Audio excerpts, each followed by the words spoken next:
The chapel smelled like pine resin, candle tallow, and old wood that had soaked up too many winters to ever fully dry out again. It was the kind of smell that settled into the back of your throat and stayed there. Not unpleasant exactly, but permanent. Like the cold itself.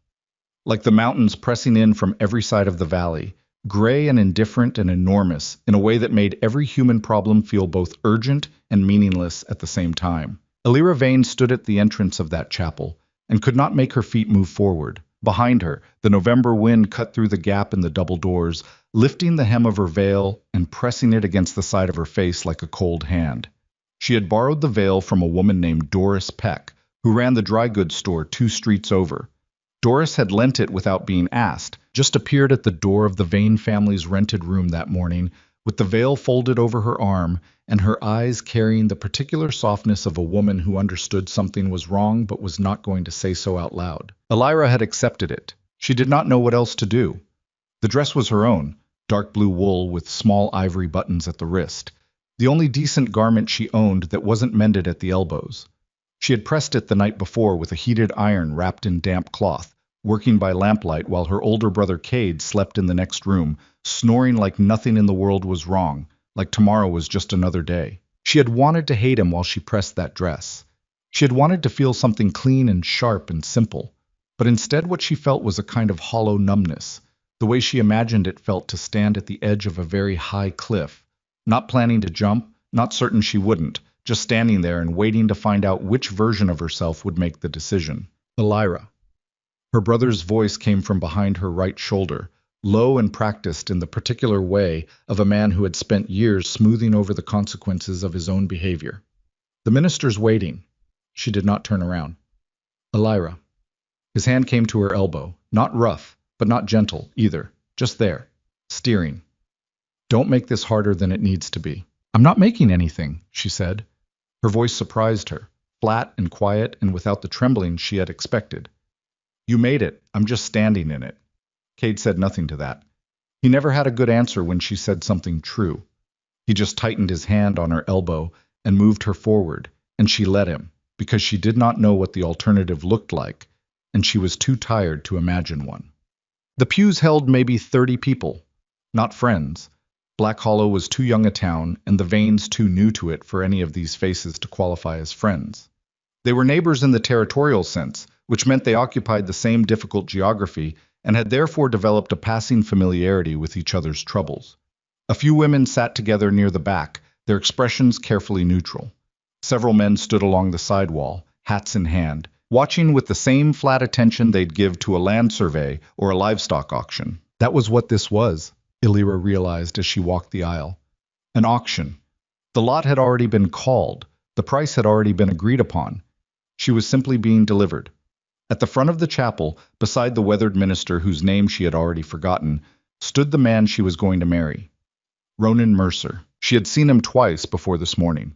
Once at the general store in town, where he had been purchasing rope and lamp oil and had nodded at her without particular interest, the way a man nods at anything that crosses his line of vision.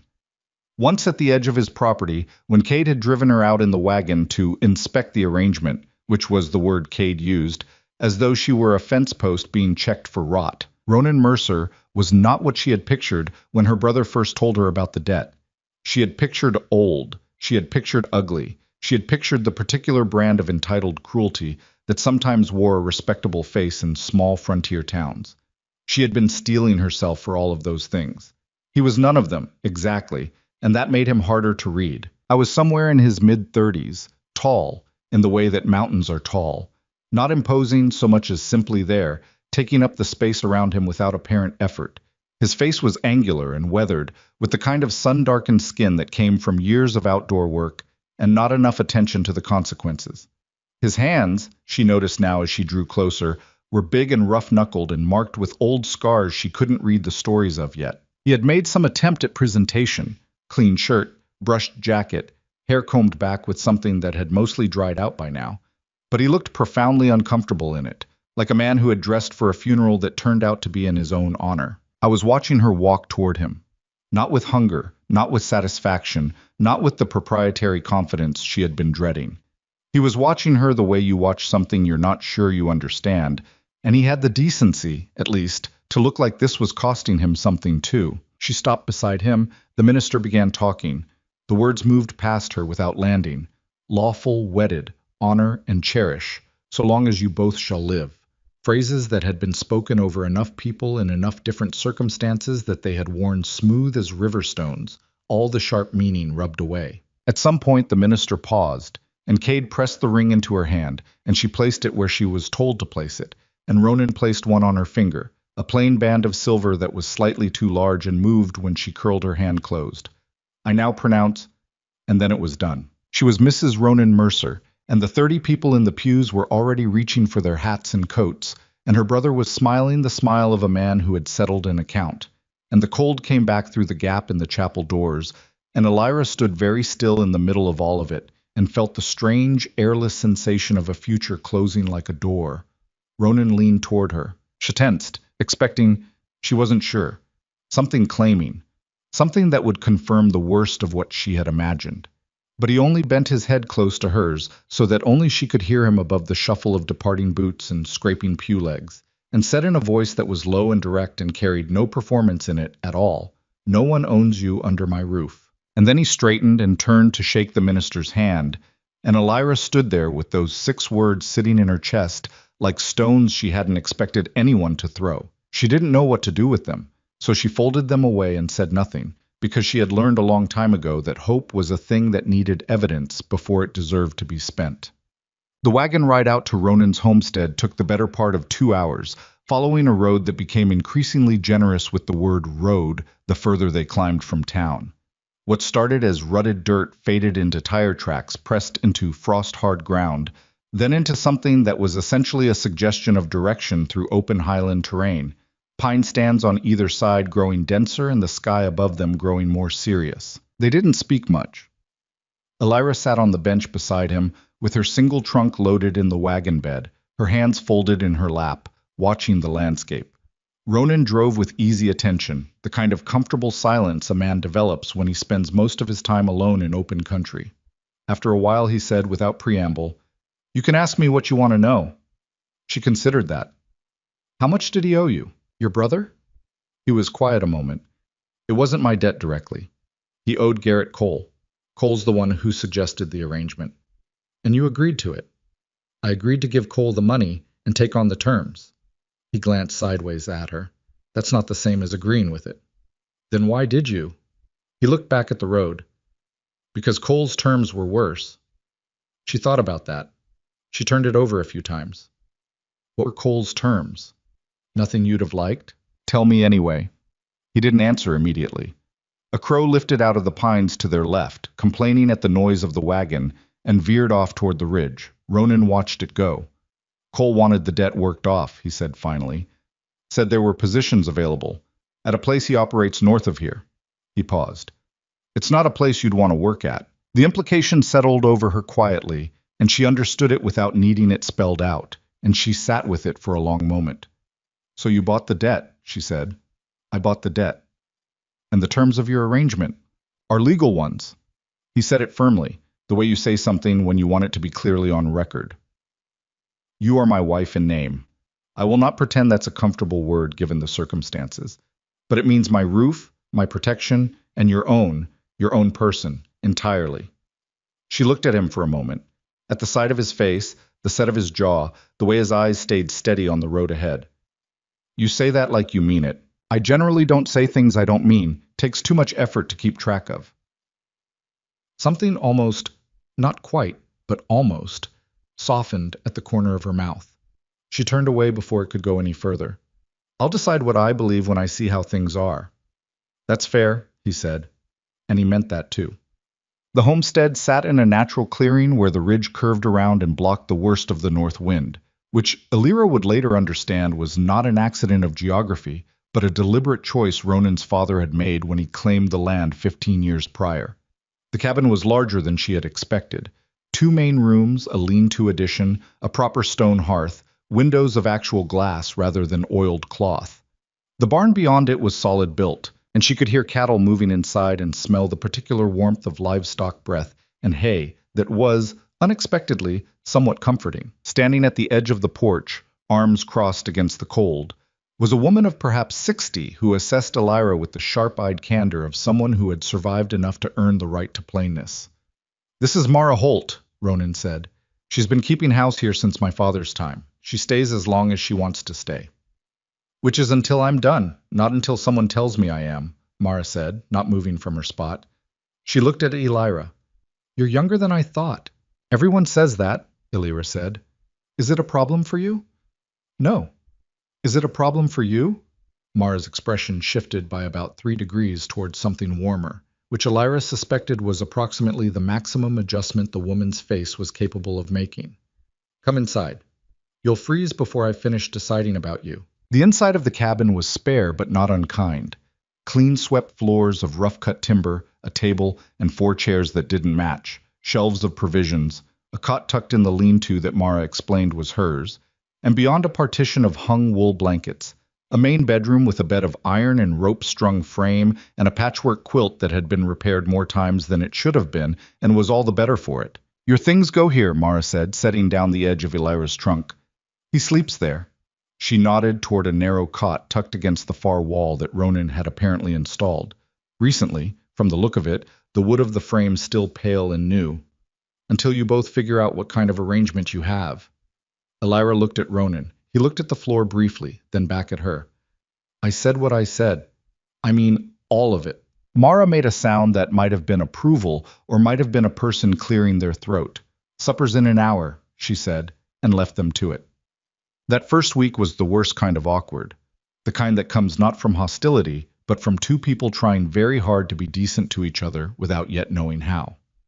They moved around the cabin in separate orbits, polite as strangers at a boarding house, careful with the space between them. Ronan rose before light every morning and was in the barn before Elira had pulled herself fully out of sleep. He came in for meals, ate without complaint, asked occasionally if she needed anything, and returned to work. He was a man of practical focus, the kind who spoke when there was something worth saying and was otherwise content with silence. Under different circumstances, Elira thought she might have found this peaceful. Under these circumstances, she found it impossible to read. She spent those first days trying to find the shape of her situation.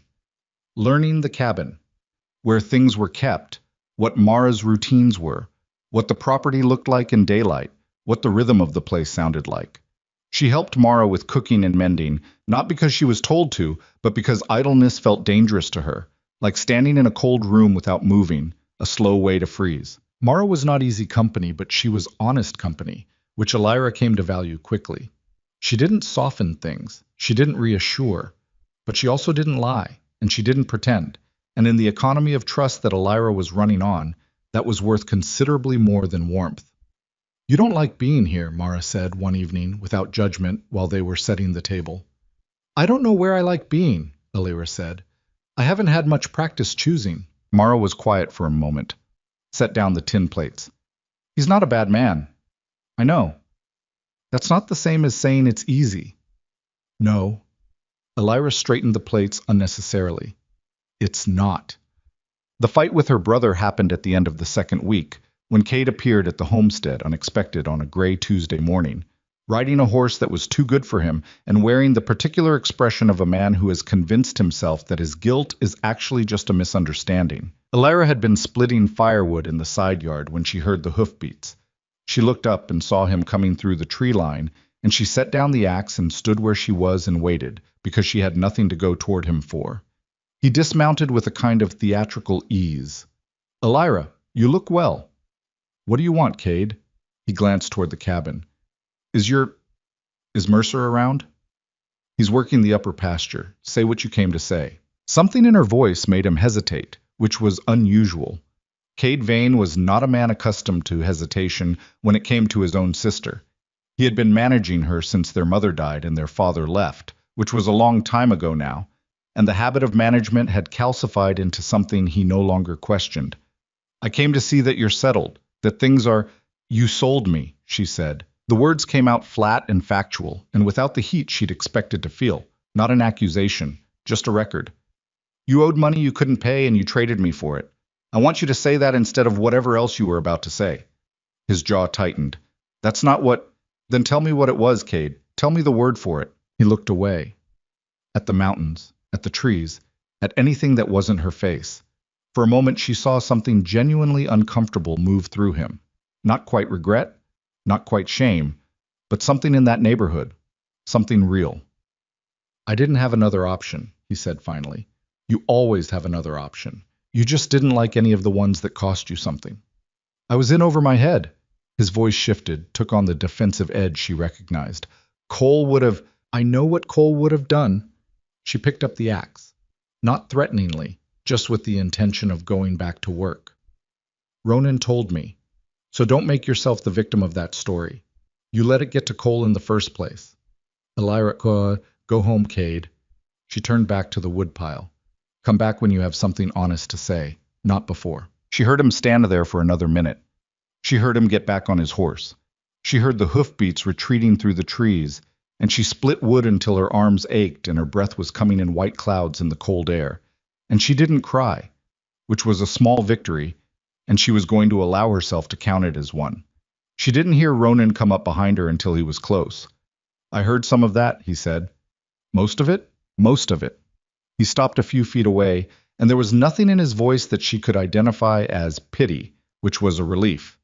Pity she couldn't have stood. You didn't have to send him off. I know. She set down the axe again. Her hands were shaking slightly, which annoyed her.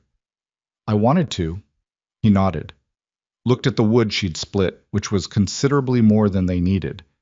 You've been working this stack for an hour. I needed something to hit. He almost smiled at that. Fair enough. Come in for coffee when you're done. He turned and went back toward the barn, and Elira stood in the cold yard and breathed and thought about the fact that he had heard her say those things to her brother, and he had not offered her advice or told her to soften it or asked how she planned to repair the relationship. He had just let it be what it was.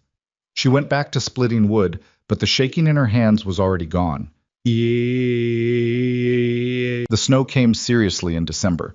By the third week it had packed the yard a foot deep and was still adding to itself with quiet regularity, filling in the gaps between things the way snow always does, making the world simpler and harder in equal measure. The Highlands in winter were a different world than Black Hollow, different even than the farms and settlements lower in the valley.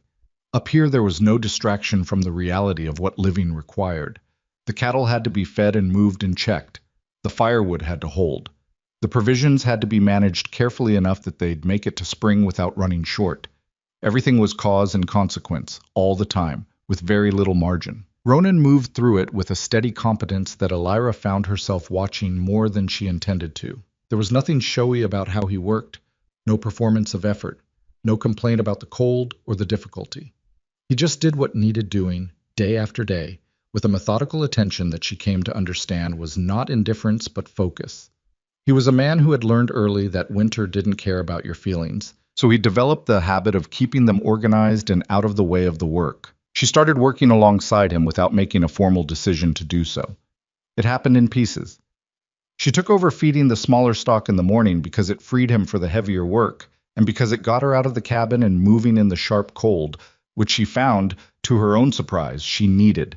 She helped him rope and shift cattle when an early storm pushed them into a tight corner against the north fence. She learned to read the weather signs he read, the way the clouds stacked on the far ridge before a hard fall, the particular stillness that preceded the worst winds. One night in early January, the temperature dropped past anything Elira had experienced before. She woke to the sound of the cattle and found Ronan already pulling on his coat in the darkness. I need to check the far shelter, he said. 2 of the heifers are close to calving. Cold like this. I'll come, she said. He looked at her. In the dim light from the banked fire, she couldn't make out his expression well, but he didn't argue. Dress warm. They walked out into a cold that had physical weight.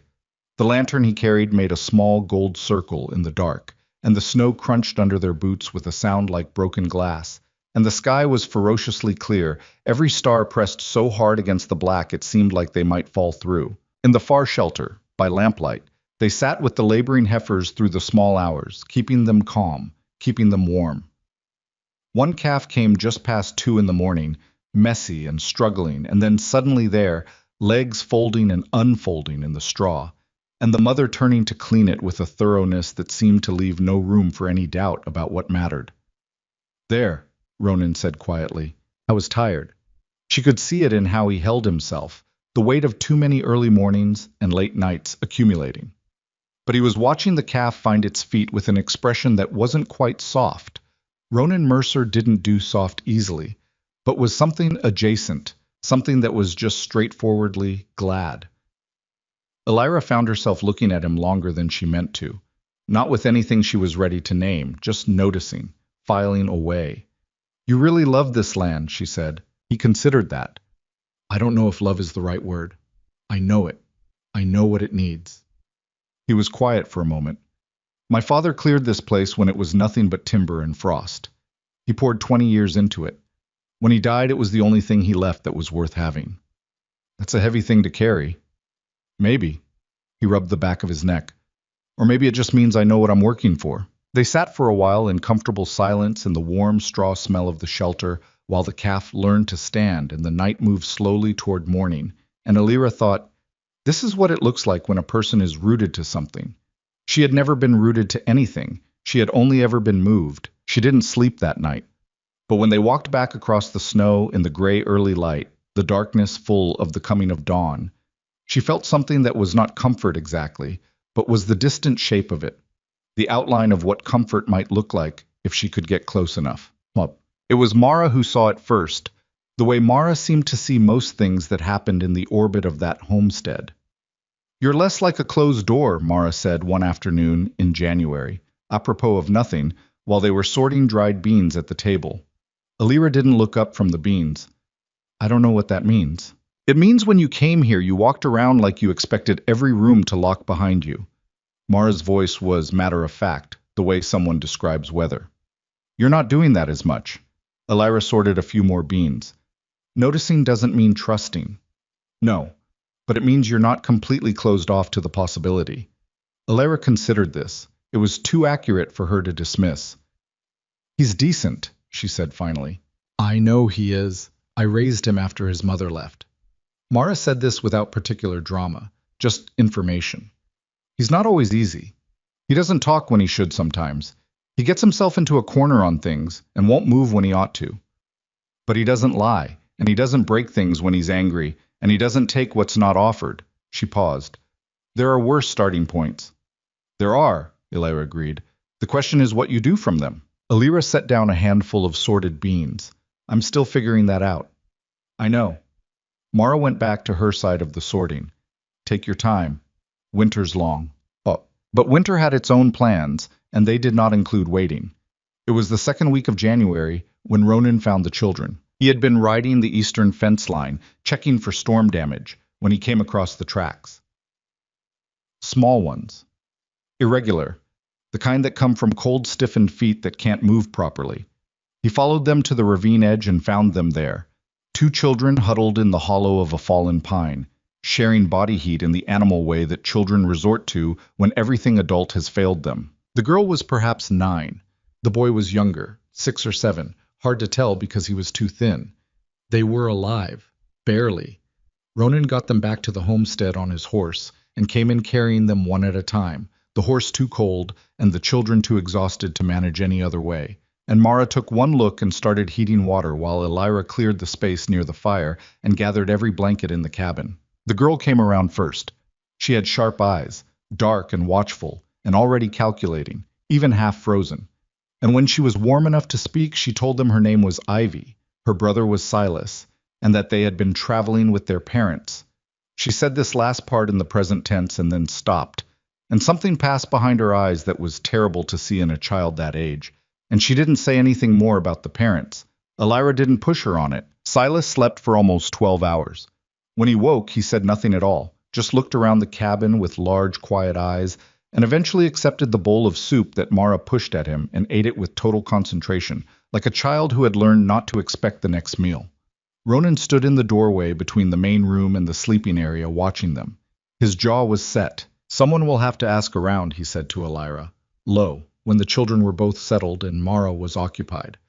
About family, or, I know, Elira said. It may be there's someone who, I know, Ronan. She looked at where Silas had fallen back asleep by the fire, his small hands curled under his chin. But not tonight. He looked at her for a moment. then nodded once and said nothing more about it that night. The following morning, 3 of the neighboring settlers showed up at the homestead to offer their opinions on the matter. Frank Deller arrived first. He ran the largest ranch in the lower valley, a man of strong views and louder voice, followed by his wife and a man named Harker, who kept a sheep operation on the south side of the ridge. They stood in the yard and made the case that 2 extra mouths were a burden the valley could not sustain, that there were settlements further east with proper facilities. That sentiment was not a plan. Elira listened from the porch. "You're not wrong about the resources," she said when Deller had finished his accounting. "But you're wrong about what the decision is." Deller looked at her with the faint impatience of a man unused to being addressed in this way by someone he had already discounted. "Mrs. Mercer, I appreciate your concern, but they're children," she said. "They're cold and they're frightened and their parents are dead, and this is not a ledger problem." She kept her voice even. Not angry. Anger would give him something to dismiss. "They'll stay until we've done everything possible to find family. And if there's no family, we'll figure out what comes next from there."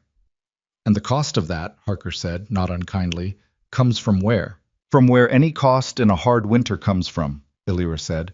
"From everyone doing a little more than they thought they could." There was a silence in the yard. Deller's wife, who had not spoken, was looking at Elira with an expression that was evaluating something. Ronan stood a few feet to Elira's left, arms crossed, not intervening, just present, a fact that was its own kind of statement. "All right," Deller said finally, not entirely gracefully. "Your roof, your decision." "It is," Elira said. When they had gone, she stood in the cold yard for a moment, the wind lifting her hair, and thought about the fact that she had just done that she had stood in front of people she barely knew and said what she believed and not backed away from it, and the world had not collapsed. It was a small thing, she knew that, but it was the first small thing that was entirely her own. Ivy proved harder to win over than the settlers had been. The girl was wary in the way of someone who had learned the hard way that kindness had terms attached, and she spent the first week watching everything and everyone in the homestead with those dark, careful eyes, looking for the catch. She did small, useful things without being asked, helped Mara set the table, swept the hearth, watched Silas with the practiced attention of someone who had been doing it for a long time. But she kept herself at a distance that was polite and impenetrable. Elira didn't push. She understood the architecture of that distance. She had lived inside it herself. What cracked it, in the end, was ordinary. One evening, near the end of January, Elira was sitting by the lamp repairing a tear in one of Ronan's work shirts, and Ivy came and stood near her without saying anything, just watching the work of her hands. "Do you want to learn?" Elira asked. A pause. "It's hard?" "The beginning is. Then it gets easier." Another pause. "Can I try?" Elira moved over on the bench, and Ivy sat beside her, and Elira showed her how to thread the needle and how to start the stitch, and how to keep the tension even, and Ivy's small hands were serious and careful, and she did not give up when the needle slipped or the thread tangled, just started over with the same focused patience she applied to everything. They sat like that for the better part of an hour. Silas slept by the fire. Mara made tea without being asked. Ronan came in from the cold, set his boots by the door, and looked at the 2 of them on the bench and looked away quickly, finding something to be very interested in on the other side of the cabin. "You're good at that," Elira said to Ivy, about the sewing. "My mother was good at it." Ivy didn't look up from the cloth. Her voice was carefully neutral, the way a child's voice is when they are holding something delicate and are afraid of what happens if they grip too hard. She said patience was a skill, not a personality. Elira thought about that. She was right. Ivy was quiet for a long moment. Then, very quietly, she said, "Where did they put her?" "When... after. Do you know how that works? What they do with Ivy?" Elira kept her voice gentle. "We'll find out. Everything that matters, we'll find out."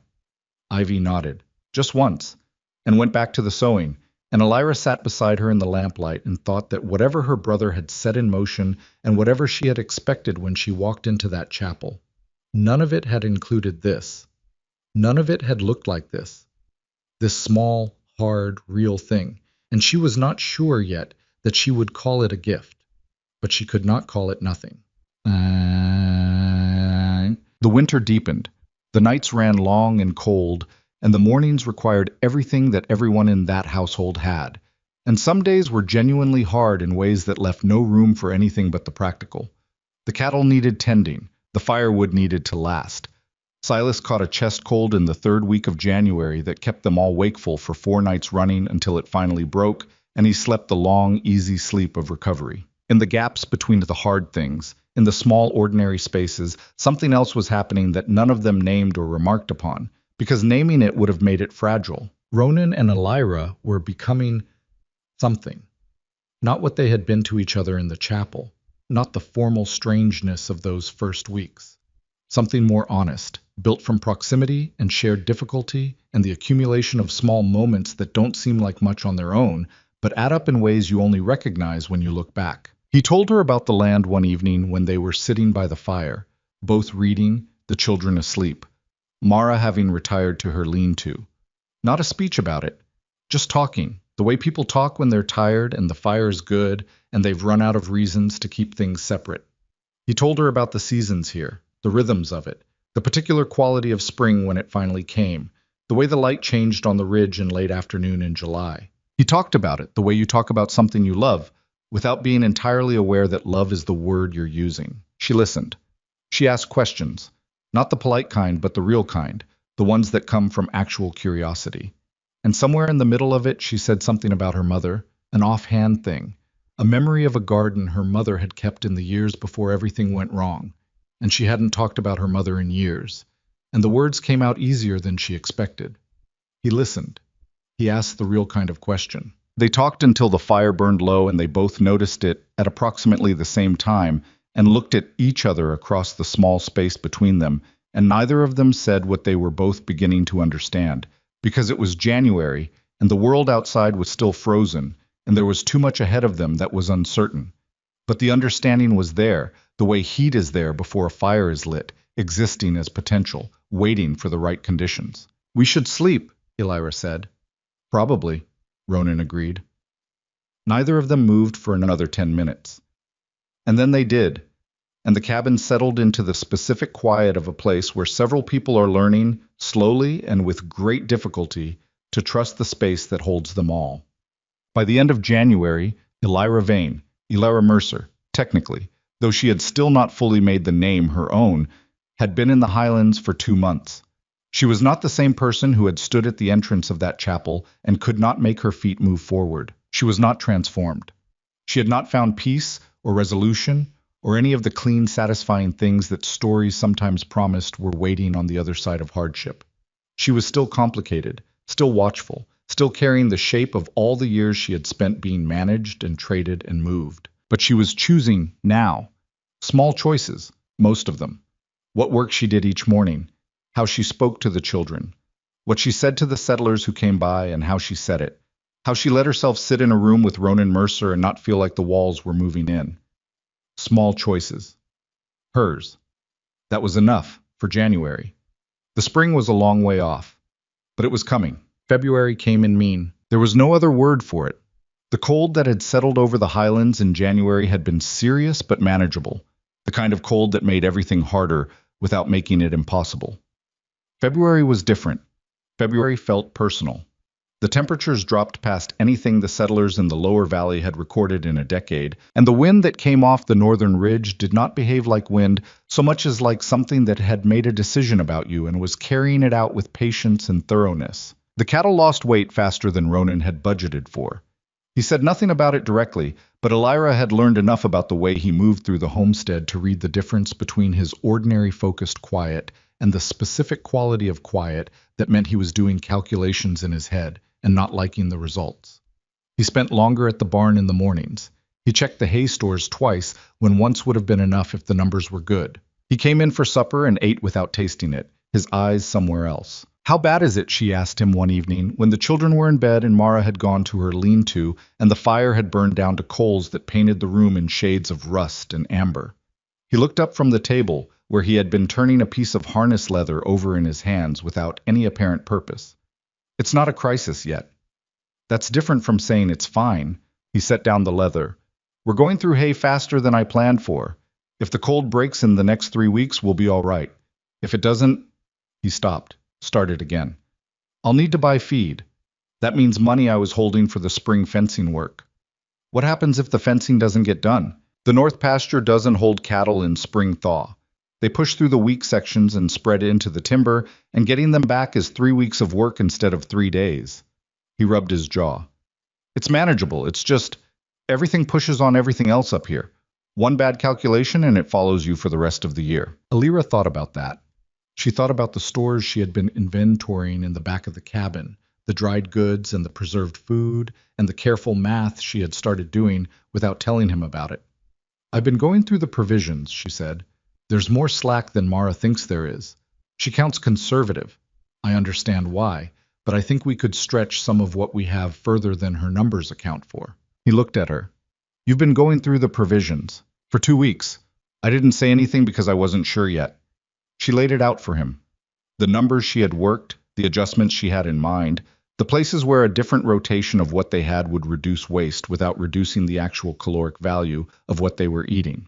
She had thought it through carefully, the way she thought through everything now that she had the space to think, and she knew the calculations were sound. When she finished, Ronan was quiet for a long moment. That's good, he said finally, simply, without making a production of it. I know, she said. And there was nothing in that exchange that was about being thanked or recognized, just two people sharing information that mattered, and Alira thought that was a more functional form of respect than most people ever managed. They sat with the dying fire for a while longer, and outside the wind pushed hard against the cabin walls, and inside the air was warm and dim and full of the small sounds of a household at rest. And Alira thought that she was beginning to understand what Ronan had meant when he talked about the land the way he talked about it. Not love exactly, but something you could navigate by. Something that stayed where you put it. She was still not sure what to do with that, but she was less afraid of the question than she had been in January.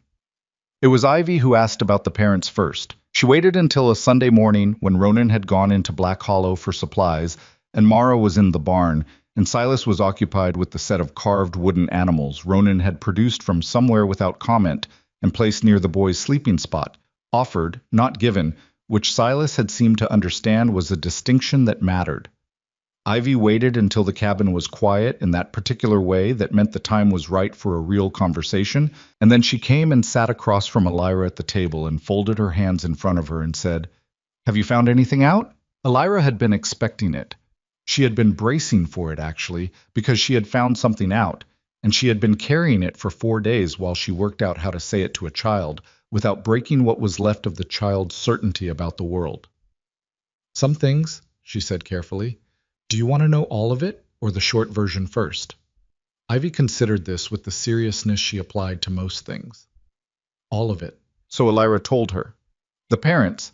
Alira had sent a letter to the county seat and to the land office 2 weeks prior, and the information that had come back had confirmed what Ivy already knew. In the way children know things they are not allowed to say out loud.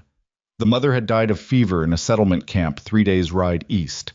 The father had died the following week, not from illness, but from a decision he made about how to survive without her, and Alira chose words for it that were accurate without being the kind of accurate that a child shouldn't have to carry.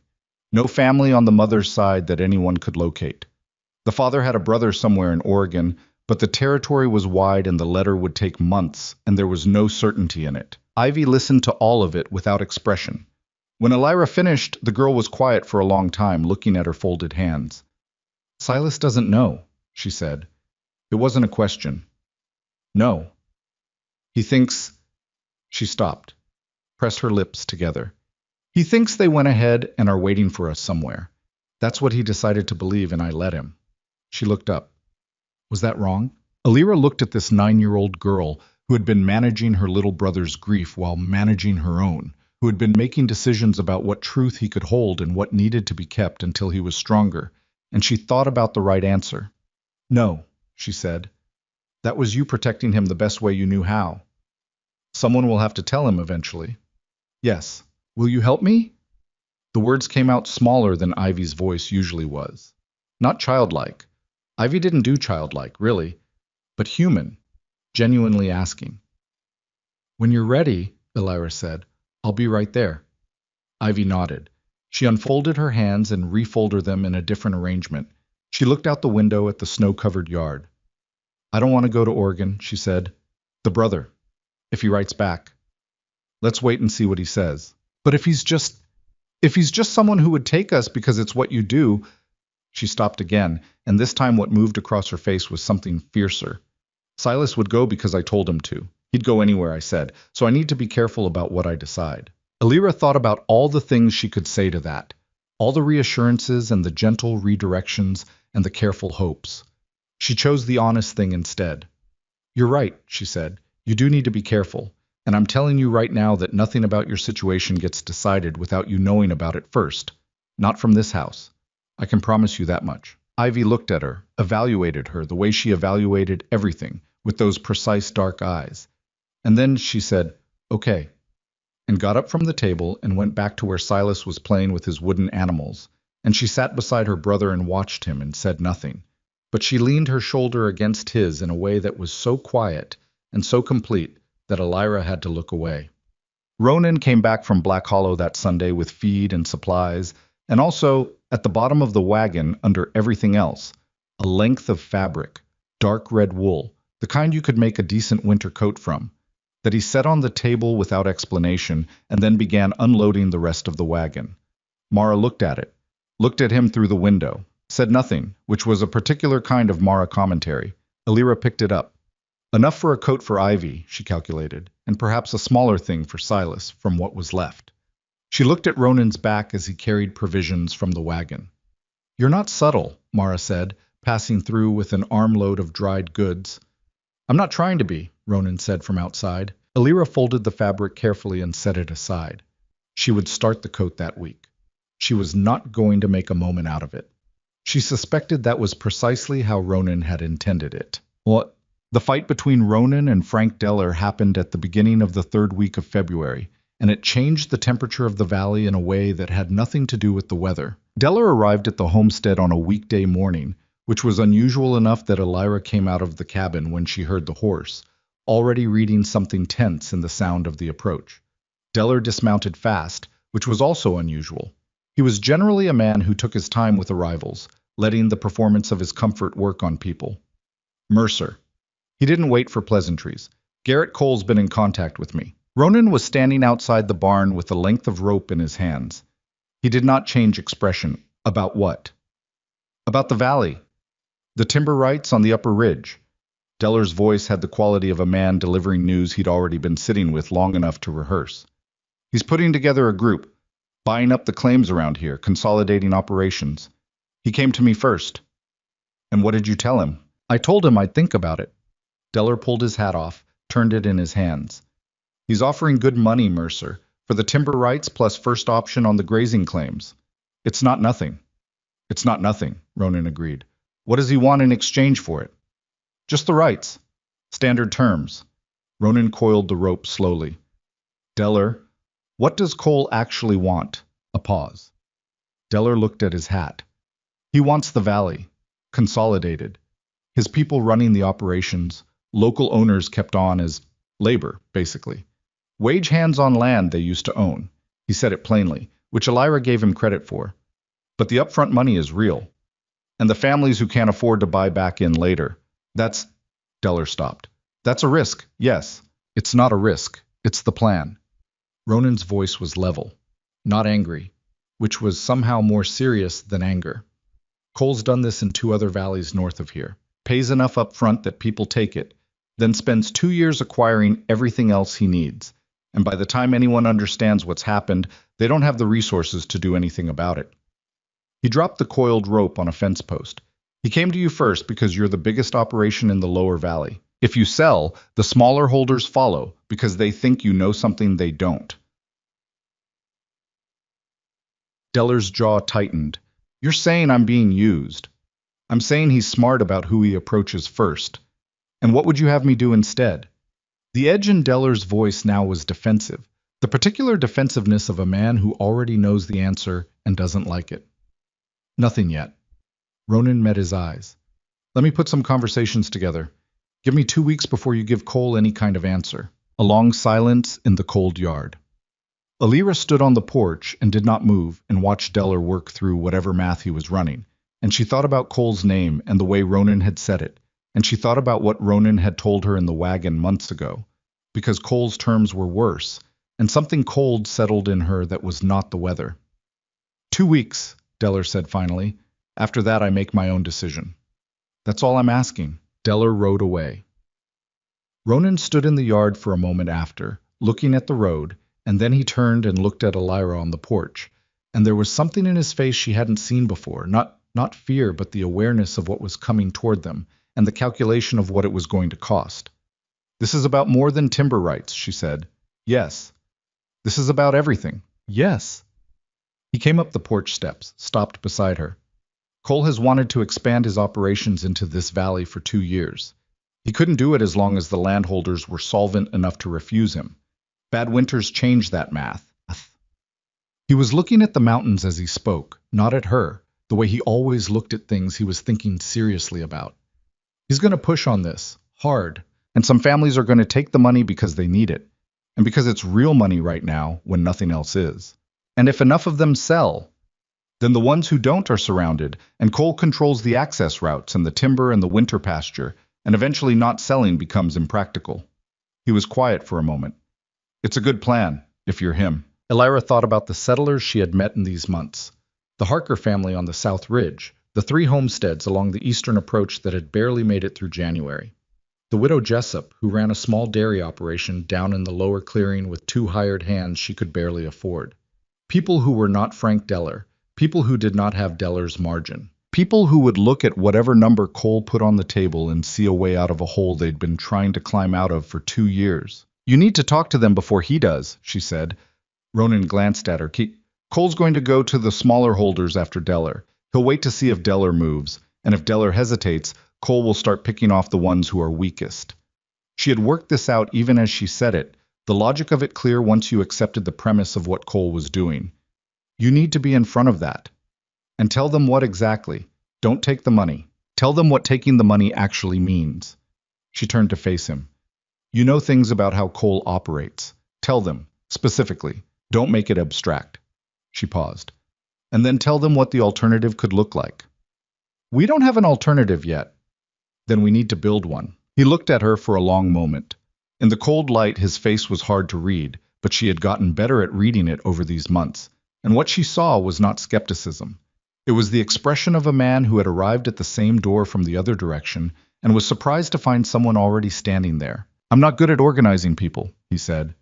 It cost him something to say it, she could tell, because he was a man who preferred his own capabilities to be reliably adequate, and admitting a gap was not easy for him. I know, she said. That part isn't your job. Another long moment. Elira, let me help. She said it directly, not as a request for permission exactly, but as a statement of what was going to happen. You know the land and the operations. I can do the rest. He held her eyes for a moment longer. Then he said, all right, and turned and went inside, and Elira stood on the porch in the February cold and looked out at the valley, and understood, with a clarity that was both exciting and frightening, that she had just committed them both to something that was going to be very hard. So began with the Harkers. The Harker family, Amos and his wife Bet and their 3 children, ran sheep on the South Ridge and had the added difficulty of a new baby born in November, which had drained their resources in ways they hadn't fully anticipated. They were not in crisis, but they were close to it, and Elira knew that people close to crisis were the first ones Cole would approach with a number calculated to seem like rescue. She rode out to them on a Wednesday, the sky flat and gray, and the road hard-packed, and she sat with Bet Harker at the kitchen table while Amos stood by the fire listening with his arms folded, and she told them what she knew about Garrett Cole and the 2 valleys north where he had consolidated operations. She was specific. She gave them names of towns. She had gotten these from Ronan, who had pieced together the history from several sources over the past year, and she described what those places looked like now, 3 years after Cole had moved through them. Families that had sold now working their former land at wages that didn't account for the knowledge they'd spent a lifetime building. Men who had owned their operations taking orders from Cole's managers, who understood profit but did not understand the specific, ungovernable reality of mountain ranching. Bet Harker listened with the focused stillness of a woman who has learned to take information seriously when it comes with that kind of directness. He hasn't approached us yet, Amos said when Elira finished. He will. Probably within 2 weeks. And what do you want us to do when he does? I want you to wait, Elira said. Wait and talk to Ronan before you give Cole any kind of answer. That's all I'm asking right now. You said there's an alternative being worked out, Bet said. Yes. What kind? I don't have all the details yet. She was not going to oversell this because people who had been lied to with confident detail could spot it from a distance, and she needed these people to trust her when she came back. What I have is a direction. The specific shape of it takes more conversations. Conversations that need to happen before Cole gets to people. Amos looked at her. He was a skeptical man, not unkind, but not easily moved, and his skepticism was the kind that came from experience rather than temperament. You've been in this valley 4 months, Mrs. Mercer. I know. That's not a long time to be making proposals about how we all ought to run our operations. No, she agreed. It's not. And if you decide I'm not someone worth listening to, that's a reasonable position. She looked at him steadily. But I've been watching this valley since I arrived, and I've been listening to everyone in it, and what I see is a lot of people working very hard in isolation when the actual problem they face is a collective one. Cole knows that. He's counting on it. Amos was quiet. Bet refilled Elira's cup without being asked. It was not agreement, but it was something. 2 weeks, Amos said finally. We'll hold. She made similar visits to 4 more families over the following week, riding out in the cold with Ronan's horse. He used the older mare. He had given her the better one without making a speech about it, and sitting with people at their kitchen tables and telling them the truth about what was coming and asking for patience in return. Some were more receptive than others. The widow Jessup was immediately and fiercely on board because she had heard about Cole from a woman she corresponded with in one of the northern valleys, and she had been waiting for exactly this kind of conversation. 2 of the smaller homestead families were cautious but willing to wait. One man, a German immigrant named Schreiber, who had been in the valley longest of all of them, and who Elira suspected had seen enough in his life to be deeply suspicious of organized anything, listened to her with total silence, and then said, "What does Mercer think of this plan? But he thinks we need to do it. And you're the one going around saying so." Yes. Schreiber looked at her for a long moment with eyes that had been measuring things for many years. "This is different from the woman who came to the chapel in November," he said. It caught her off guard. She hadn't realized Schreiber had been in the chapel. "I was at the chapel in November," she said carefully. "I know, I saw your face." He said it without judgment, just as information. "You looked like someone being moved somewhere against their will." "I was. And now?" She thought about how to answer that. "Now I'm moving myself," she said. He looked at her for another moment. Then he nodded once, the kind of nod that means something. "Tell me what you need." What they were building, what Elira was building, with Ronan working the practical angles and Mara providing the institutional memory of who owed whom what, and who could be trusted to hold to an agreement and who had a history of breaking under pressure, was a cooperative structure, though none of them called it that directly because the word carried political weight they didn't need. The idea was a shared operation, built around the valley's existing resources, but organized around common interests rather than individual ones. Pooled labor during the heavy work seasons, shared access to the timber on the upper ridge, managed as a collective rather than sold off piecemeal. A combined cattle market that would give them enough volume to negotiate terms that individual operations couldn't access alone. And critically, a structure that Cole couldn't pick apart one family at a time, because it was built so that the withdrawal of any one part would affect the others enough that the social cost of selling out would be visible and real. It was not a perfect idea. Elira knew that. It had weaknesses she could see and probably weaknesses she couldn't, and it required a level of sustained cooperation among people who were not naturally cooperative and who had varying levels of trust for each other built on a complicated history she was only partly informed about. There were people in this valley who had disputes that went back years. Fence line arguments, water rights disagreements, the particular concentrated grievances that develop when people live close to each other under hard conditions for a long time. But imperfect plans were still plans, and they had approximately 10 days before Cole started making his approach in earnest. So imperfect was what they had. "Deller's the piece. I can't figure," Ronan said one evening when they were sitting at the table with papers between them. Notes, figures, sketches of the valley with land claims marked. Ivy had gone to sleep, but Silas was still up, sitting near the fire with one of the wooden animals in his hand, apparently uninterested in anything the adults were saying, but present in the way that children are present when they don't want to miss something. He's got enough operation to stay independent of coal without the cooperative. He doesn't need us. He needs the timber access, Illyra said. His south pasture is getting overgrazed. He's been pushing into the lower timber for winter fodder for 2 years. If coal consolidates the upper ridge and controls the access points, Deller's operation degrades. She had worked this out from conversations with Bet Harker, who had made an observation about Deller's grazing patterns that Illyra had filed away.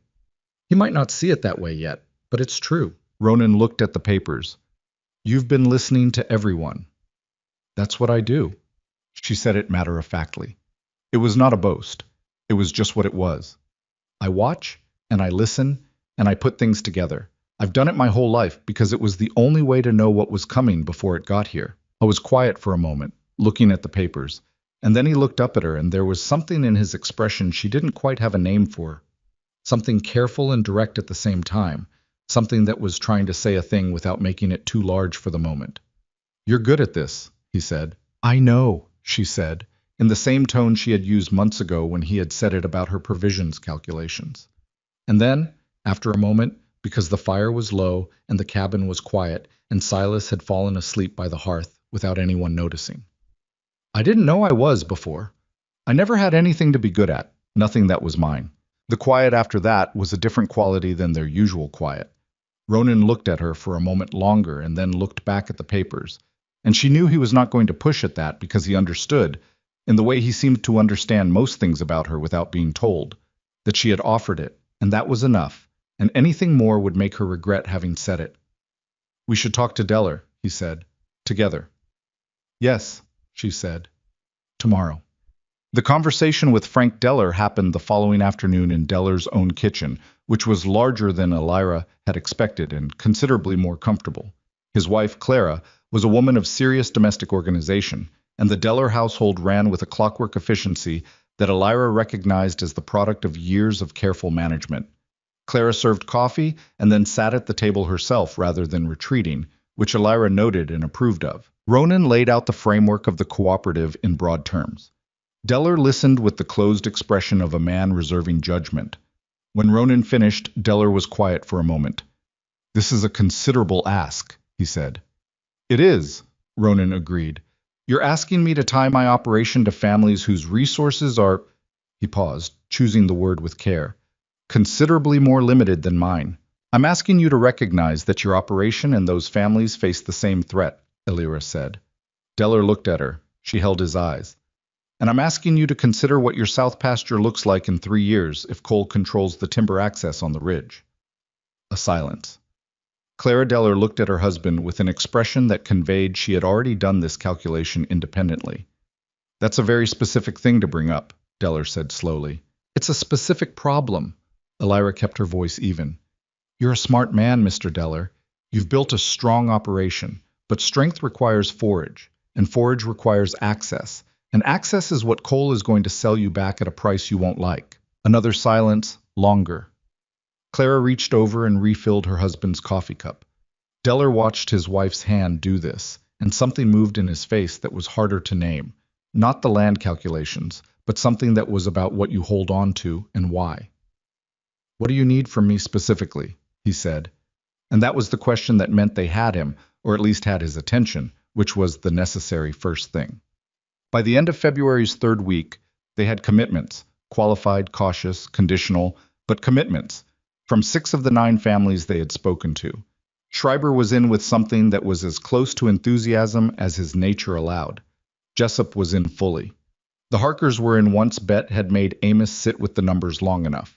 Deller was in with reservations, which meant he was in as long as the terms didn't disadvantage him significantly, which was the kind of in they could work with. 3 families they hadn't reached yet, and somewhere to the east, on the road that led down from the county seat and into the valley, Garrett Cole was running his own calculations. Illyra knew they were running out of room. She was walking back from the Jessup place on a Wednesday afternoon. Ronan had taken the horse to check on a fence section that had been worrying him when the thaw came. Not a full thaw, nothing so generous as that, But the temperature moved in a single afternoon from punishing to merely cold, and the quality of the air changed in the way it changes when winter decides to relax its grip. Not entirely, but enough to remember that it would have to let go eventually. The snow in the yard sat heavy and wet rather than brittle. The sky was a particular shade of gray that was lighter than it had been for months. She stood in the yard and tilted her face up at that sky, and breathed the changed air, and thought about all of it. The children sleeping inside, Mara's commentary that passed for affection, the 6 families who were now invested in something she had started building in a February kitchen conversation, the man who was out checking a fence line because it mattered to him whether it held. Her brother had traded her future away to erase a debt she hadn't made, and she had taken that traded future and built something in it that was starting to have the shape of something real. She didn't know yet if it was going to hold. There was still Cole. There were still 3 families uncommitted, and there was still the long question of what happened when Cole arrived in the valley in person and made his case with whatever number he had decided was sufficient. There was still all of it, waiting. But the air was different today, and she was standing in her own yard, and nothing about that was someone else's choice. It was Silas who finally spoke about his parents. It happened on a Sunday at the end of February, in the particular quiet of an afternoon when the snow had gentled to flurries, and the cabin was warm, and Mara had made something with dried apples that smelled like autumn. He was sitting with his wooden animals arranged in a pattern on the floor that seemed to have a logic to it. Only he understood, and Ivy was on the bench with her sewing. She had taken to it with a focus that was remarkable, her small hands careful and steady. And Elira was at the table with her notes, and Ronan was sitting by the fire with a piece of harness work in his hands, not talking, just present. Silas looked up from his animals and said, in his small, serious voice, "Are they coming?" The room went still. Not dramatically, none of them were dramatic people by nature, but still in the way that all occupants of a space become simultaneously aware of the same thing at the same moment. Ivy's hand stopped on her sewing. She looked at her brother. She looked at Elira. Elira held Ivy's eyes for a moment and read the question in them, and she made a small, careful nod, the kind that means, "I'm here, I've got you, we can do this." "Silas," Ivy said. Her voice was steadier than it had any right to be. "Come sit with me." The boy got up from his animals, trailing one of them in his hand, a carved horse, and went to his sister, and sat beside her on the bench. Ivy put her arm around him with a practiced ease that came from having done it so many times it was no longer a conscious act. "Mama and Papa aren't coming," Ivy said. She said it the way she said most hard things, directly, without dressing it in softer words, because she understood that softer words sometimes made the landing harder. "They got sick. They both got very sick, and they didn't get better." Silas looked at the carved horse in his hand. He turned it over once. His face was very still, the face of a child processing something larger than his vocabulary could contain. "They're not going to be somewhere waiting for us?" he said. "No, sweetheart." A long pause. Outside, the flurries had stopped, and the late afternoon light came through the cabin window in a bar of winter-pale gold. "Okay," Silas said, and then after another moment, "Can I still keep the horse?" It was such a Silas thing to say, so practical, so focused on the concrete thing he could hold, that something broke open slightly in the room. Not tears, not yet, but the slight release of tension that comes when a thing that's been held in suspension finally lands. "Yes," Elira said. "The horse is yours." Silas nodded, satisfied with this in the specific way of someone who has organized what they can organize and set aside the rest for later.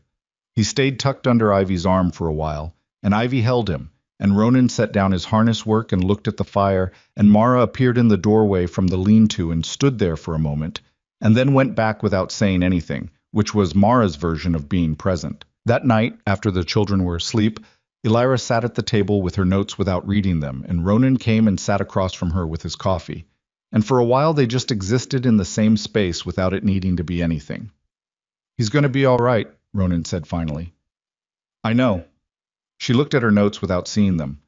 "They both will. They're resilient in a way that's almost hard to look at sometimes." "Yeah." She looked up. "Do you want them to stay?" He met her eyes. "I assumed that was already decided." "By me. By you and by what's right." He held her eyes steadily. "They stay. As long as they need to.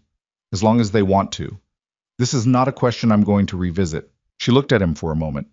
At the man who had told her on their wedding day that no one owned her under his roof, who had bought a length of red wool and left it on a table and walked away from it, who came in from the cold without complaint and checked on sick calves at 2 in the morning and listened when she talked about provisions and valley politics with the same focused attention he gave to everything that mattered. She thought about the word she had been not using since January. She set it aside again, not because it wasn't beginning to be true, but because there was still coal coming and 3 families uncommitted and all the uncertain architecture of what they were building. And she had learned the hard way that hope required evidence, and she was still gathering it. But the weight of February was lifting, by degrees. And that was something. March arrived without ceremony, which was appropriate because the valley had stopped expecting courtesy from the weather a long time ago. The thaw that had softened the air at the end of February did not hold. It rarely did this far into the highlands. And the first week of March brought a final hard freeze that killed the false optimism and settled back into the serious cold with the patience of something that had been here long before anyone arrived and expected to be here long after. But the light was changing. That part was real. The days were longer by measurable minutes now, the afternoon sun staying above the ridge a little later each evening, and even when the temperature didn't reflect it, that longer light did something to people who had been living under the short gray days of deep winter. It reminded them that the season was moving, even when it didn't feel like it. It gave them something to work toward. Elira needed that, because the work ahead of her was considerable. Garrett Cole arrived in Black Hollow on a Tuesday, which she found out from Mara, who found out from Doris Peck at the dry goods store, who had heard it from the man at the livery when Cole's people came in to stable 3 horses. He had brought 2 associates with him, men whose specific function Ronan described, with careful understatement, as persuasion of the physical kind when the financial kind hadn't landed. He had taken rooms at the boarding house and had already sent a letter to Frank Deller requesting a meeting. "How much time do we have?"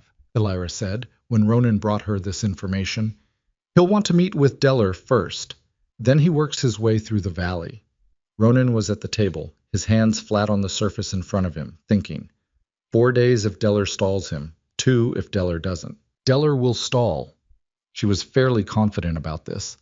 Their conversation with him had ended with something that was not quite commitment but was genuine consideration, and she had seen something in Clara Deller's face across that kitchen table that told her the conversation between husband and wife afterward had gone in their favor. But we need the other 3 families before Cole gets to them. The 3 families still uncommitted were the ones Elira had been most uncertain about from the beginning. Old Henrik Strand ran a small logging operation on the northwest corner of the valley, a man of 70 who had been in the mountains since before most of the other settlers arrived, and who trusted the cooperative of his own 2 hands and nothing else. The Calloway brothers, 2 of them, unmarried, mid-40s, who ran cattle on the east approach with an efficiency that came from decades of doing exactly what worked, and nothing more, were skeptical of any arrangement that required them to factor other people's failures into their own planning. And there was a family named Prentice who had arrived in the valley only 8 months prior, had spent those 8 months barely keeping their heads above water, and had the specific vulnerability of people who were desperate enough to take any offer that looked like solid ground. Elira had been most worried about the Prentices from the beginning. They were the Coles' best opportunity in the valley. Young, struggling, without the deep roots that gave other families the patience to evaluate long-term versus short-term. She had ridden out to them twice already. Both times the husband, Thomas Prentice, had listened politely and said he would think about it, which was the diplomatic version of "nothing has convinced me yet." She made one more attempt on Wednesday morning, this time alone, leaving before Ronan was fully out of the barn. The Prentice homestead was smaller than the others, a cabin that was competently built, but had the unfinished quality of a place where the owners had been too tired to get to the second list of things that needed doing. A woodpile that was lower than it should have been for early March. A kitchen garden layout staked out in the frozen ground, with the particular hopeful precision of people planning their way through difficulty. 2 young children visible through the window, faces appearing and disappearing in the glass with the natural curiosity of children who didn't know enough to be worried yet. Margaret Prentice opened the door before Elira reached the porch. She was a woman of perhaps 25, practical-faced, with the shadows under her eyes that came from months of stretched resources and insufficient sleep. "Mrs. Mercer," she stepped back to let Elira in. "Thomas is out back. I'll speak with both of you if that's all right." Margaret looked at her for a moment and then called out through the back wall, and Thomas Prentice came in from whatever he'd been doing with snow on his boots and the slightly braced expression of a man who had been expecting this visit and had not fully decided how he felt about it. They sat at the table. Elira did not lead with the cooperative. She led with Cole. She told them what she knew about his operations in the northern valleys. And this time she had more specific information than before, because Ronan had spent the past 2 weeks corresponding with contacts and had gathered enough detail to make the picture considerably more concrete. She told them about a family named Bauer in the White Pine Valley, who had sold their grazing rights to Cole for a number that felt like salvation, and within 18 months were working their own former land for wages that didn't cover what they'd been making before, because Cole had restructured the operation and moved their cattle out and converted the grazing to timber extraction, which paid him better. She told them about a man named Foss, who had tried to buy his rights back after understanding what had happened, and found that the price had tripled, and the terms included conditions that made the buyback practically impossible. Thomas Prentice listened with the still face of a man who was good at not showing what he was thinking. Margaret Prentice did not have the still face. Margaret's face showed exactly what she thought about the Bauer family, and the man named Foss, and what their situation said about their own. "He's going to come to us," Elira said finally. "He may have already sent a letter, and the number he's going to offer is going to be real money, and you're going to feel it in your chest when you hear it, because you've been in the cold a long time, and real money is hard to say no to." She paused. "I'm not going to pretend I don't understand that." Thomas finally spoke. "What the cooperative is offering isn't money now, it's structure, for later." "Yes, we don't have a lot of later left to spend," he said. "If this winter doesn't end soon, I know." She held his eyes. "Tell me specifically what you're short on. Not generally, specifically." A pause. The admission of specific need was harder than the general acknowledgement of difficulty, and she watched him work through the hesitation of pride before he named the things: feed, seed for the spring planting, enough cash to cover the labor he needed to get the garden properly established before late frost made it too late. She had anticipated some of this. She had talked to Ronan about it before she came. "Ronan will extend feed from the Highland stock at cost," she said. "Not charity. It goes on account against your first season contribution to the cooperative. The seed I can source through the group purchasing we've already set up with the Harkers." She kept her voice practical. Not generous, not magnanimous, practical. Because the Prentices were proud people and they didn't need a benefactor. They needed a structure that treated their participation as valuable rather than their suffering as pitiable. "The labor you need in spring you'll get from the cooperative's shared work schedule. And what you contribute when you're on your feet goes back out to the next family that needs it." The silence that followed was different from the previous silences. Thomas looked at Margaret. Margaret was looking at her hands. "Why would you do this?" Thomas said. Not suspicious exactly, but needing to understand the mechanism. "Because if you take Cole's money and Cole ends up with your section of the East approach, the cooperative loses an access route that matters to how the whole thing functions." She said it plainly. "This isn't only generosity, it's that your situation and ours are connected, and I'd rather deal honestly with that than pretend it's purely altruistic." Something in Thomas Prentice's face settled. The honesty of it reached him in a way that softer persuasion hadn't. "All right," he said. "We're in." Margaret looked up. Her expression was something that was working very hard not to be relief, and not quite succeeding. Elira rode back to the homestead with the Prentices behind her and 2 more visits to make before Cole got his footing in the valley, and she thought about what it had taken to say the true thing instead of the comfortable thing, and she thought that her mother had been right all those years ago when she'd said that patience was a skill and not a personality. Her mother had been right about a lot of things, and had not had nearly enough time to teach them all. Old Henrik Strand was a different problem entirely. I was not vulnerable to Cole's money the way the Prentices had been, because he was old enough not to care about the future in the same way.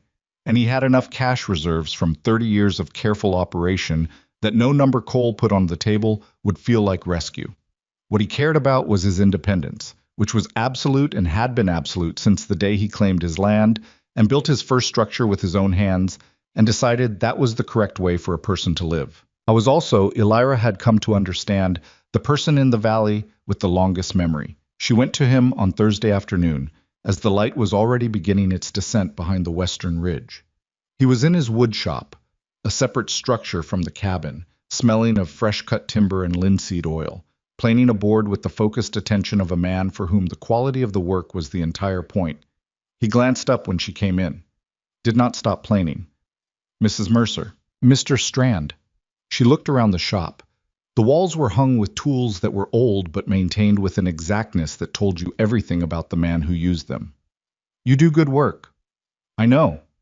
He said it simply, not with vanity, just acknowledgement of a fact. You came to talk about the cooperative. Yes, I've heard about it from 3 people already. He turned the board, examined the edge with his thumb. Harker, Jessup, Schreiber. He paused. Schreiber speaking well of a collective arrangement is one of the stranger things I've heard in 30 years. He's practical. I is.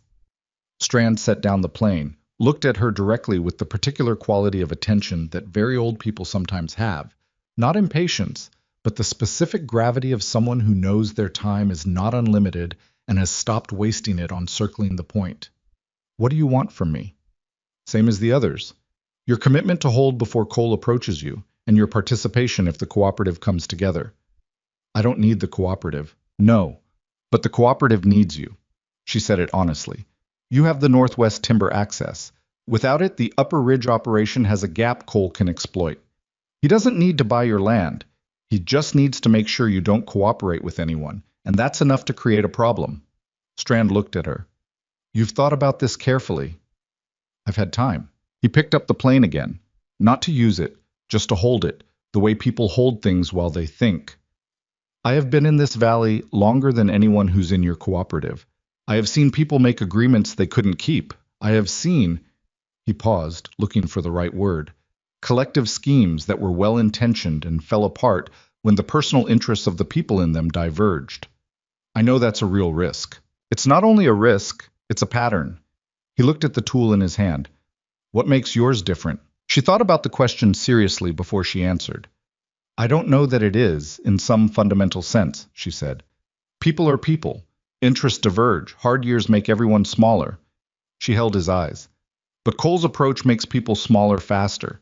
It takes the divergence and the difficult years and uses them. At least this way, the valley has a structure that gives people reasons to hold together instead of reasons to separate. She paused. That's not a guarantee. It's just a better starting condition. Strand was quiet for a long time. He turned the plane over in his hands. Outside, the wind had picked up, and the last light was going from the sky, and the shop felt enclosed and warm in the way of a space that has been used and inhabited for many years. My daughter thinks I should retire and go to Portland, he said, apparently out of nowhere. Elira waited. I have told her this is not happening. He set the plane down on the bench with a deliberate finality. I built this place. It does not retire. He looked at Elira. You may put my name on your cooperative. Tell them I said the Northwest Timber access stays in the collective arrangement, as long as the collective arrangement is worth participating in. If it stops being worth it, I withdraw. That is my term. That's a fair term, Elira said. It is. He picked up his plane again. You should get back before the light goes. The West Road ices over in the evening. She left him to his work and rode back through the darkening valley and thought that the Calloway brothers were next, and she was running out of days. The Calloways did not take a meeting. She knew they wouldn't. They were men who made decisions based on what they could observe directly, not on what someone came to their door to tell them, and the most effective approach was to let them observe something worth concluding from. So instead of writing to them, she arranged for the cooperative's first joint work session to happen on the eastern approach, where their property bordered the Harkers, and she made sure the session was organized well enough and productive enough that it was visible from the Calloway fence line. It was Ronan's idea, actually. He suggested it one evening with the quiet casualness he used when he'd been thinking something through for a while and had arrived at a point of enough confidence to say it. They respect competence, he said. Show them the thing works before you ask them to join it. So on Saturday morning, 14 people, men and women both, from 6 different homesteads, gathered on the Harker-Mercer property line and spent the day repairing the shared fence sections that the winter had damaged, working through a rotational system that Elira had mapped out to make the best use of different skill sets, and doing it efficiently enough that they finished in a day what would have taken any one family 3. The Calloway brothers were observed on their fence line 3 times during the day, watching. They never came over. They didn't need to. On Sunday evening, the older Calloway brother, Ellis, appeared at the homestead door and told Ronan they were in, stated their conditions clearly and without preamble, shook hands, and left. That was all of them. Cole made his first move on a Monday. He went to the Prentices first, which told Elira he had done his own intelligence work, because the Prentices had been the most obvious vulnerability in the valley, and Cole was a man who understood where to apply pressure. The number he offered Thomas Prentice was, by Thomas's own account when he came to the homestead afterwards, still slightly shaken by the size of it, more money than the Prentices had ever seen in a single sum. Thomas Prentice had said no. He told it to Elira and Ronan with the particular combination of pride and residual nausea that comes from saying no to something very large when you are not entirely sure you've made the right decision. He tried to tell me the cooperative wasn't real, Thomas said, that it was just talk, that in 6 months Mercer would have moved on to something else and I'd be standing there with nothing. What did you say? Elira asked. I told him to go talk to Schreiber. Something shifted in Thomas's expression that was, cautiously, satisfaction. He didn't seem to like that answer. Cole went to Strand next. Strand told him to get off his property. Cole went to the Calloway brothers, who offered him coffee, listened to his proposal in complete silence, declined, and returned to their work. Cole went to the Harkers. He went to Jessup. Each time he came with a number calibrated to the specific situation of the family he was approaching, and each time the answer was no. By Wednesday, the pattern was clear enough that Cole understood what had happened, and by Wednesday afternoon he was at the Mercer homestead. Elira was in the yard splitting firewood when he arrived. She had gone back to it, that particular activity, because some things were useful for both fuel and thinking, and she set down the axe and stood where she was and watched him dismount. He was a well-dressed man, which she had expected, with the groomed certainty of someone accustomed to rooms where things went his way.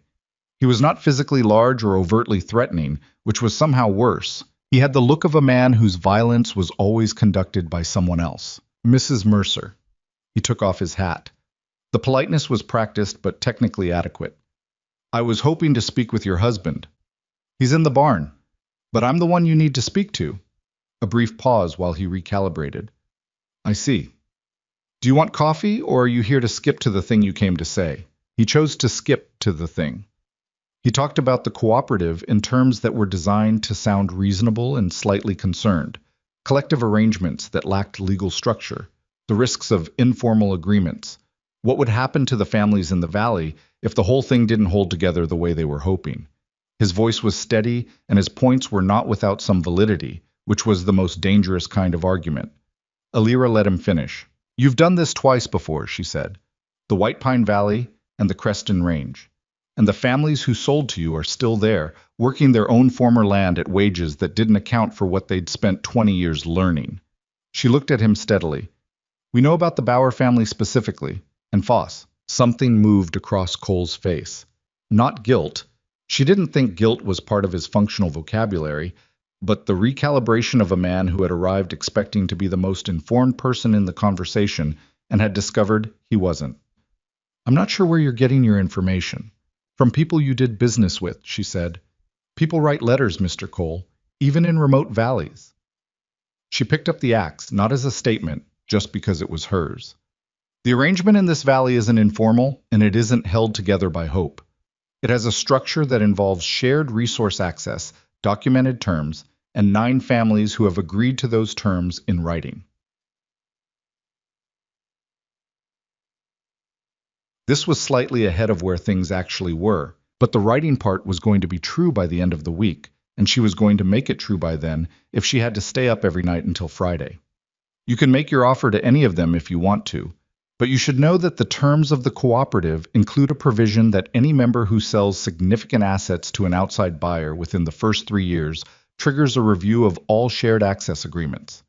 This provision had not existed before this conversation. It was going to exist by Friday.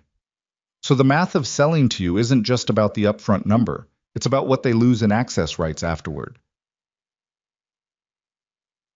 Cole was quiet.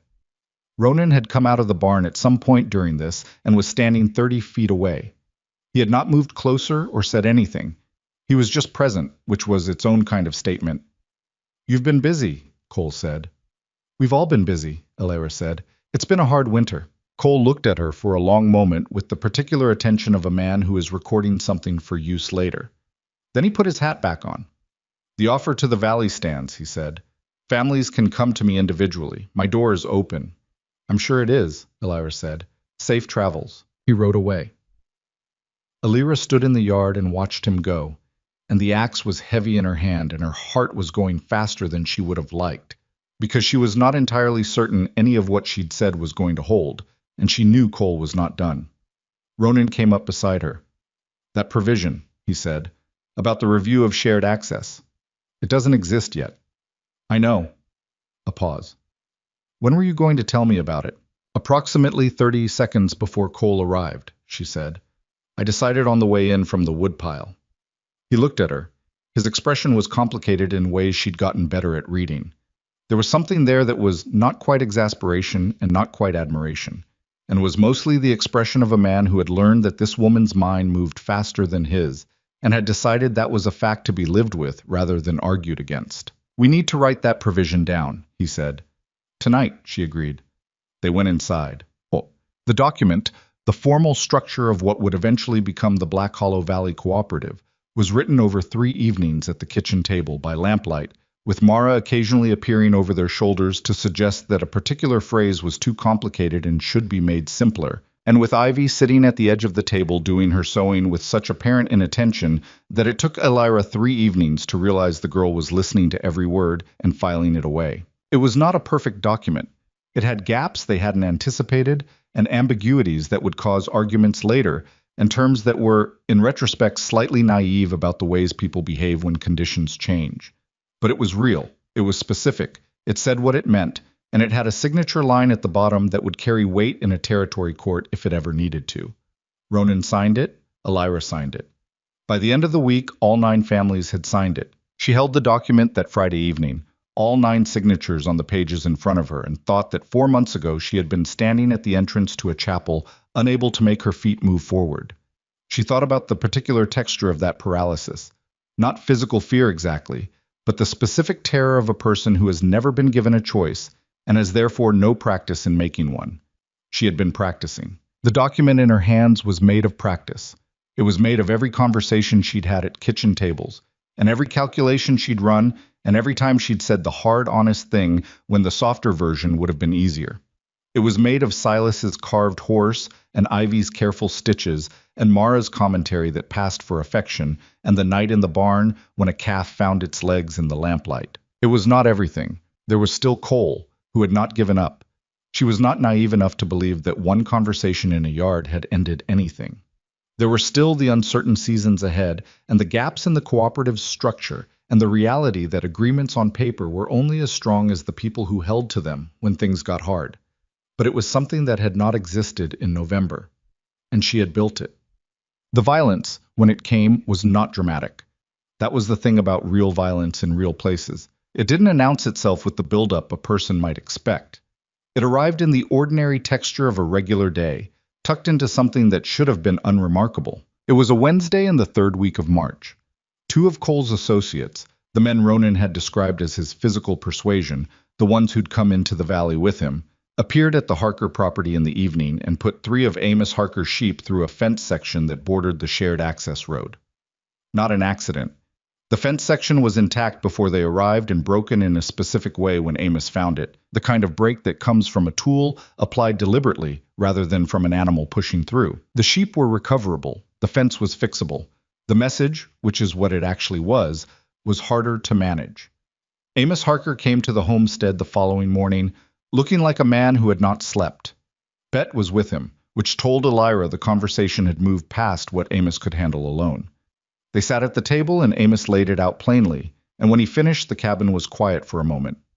He wants us to know he can reach us, Ronan said. I wants us to know it's easier to take the money, Elira said. Amos looked between them. I'm not taking the money. I'm not saying that. He pressed his hands flat on the table, the gesture of a man steadying himself. But I have children on that property. Bet's there alone for half the day when I'm working the south pasture. I need to know what we're dealing with.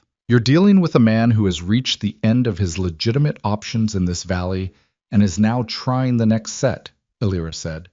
She kept her voice level because Amos needed steadiness from her right now, not matching agitation. He's not going to escalate past intimidation. Not here, not now. She said this with more certainty than she felt. Because if anything serious happens on cooperative property, it becomes a territorial matter. And Cole has enough legal exposure in the northern valleys that he cannot afford a territorial investigation. You're sure of that? Amos said. She was about 70% sure. Yes, she said. Ronan looked at her.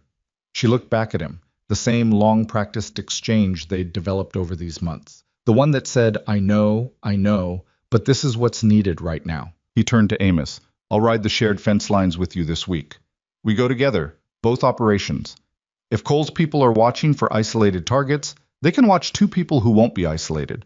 He paused. And we take it to the county sheriff. On record. Not because it'll solve anything immediately, but because we start building the paper. Amos nodded slowly. Something in him settled. Not all the way, not fully, because the fear was real, and it was going to stay real until the situation changed, but enough to work with. When they had gone, Illyra stood at the window and watched the Harkers ride back down the road toward the lower valley, and thought about the certainty she had performed and the 70% that was behind it, and the 30% she was holding in a separate room in her mind and not looking at too directly. Mara appeared beside her. You weren't sure, the old woman said. No. But you said it anyway. Amos needed to be able to sleep, Illyra said. He can't sleep if I'm uncertain. He can sleep if I'm steady.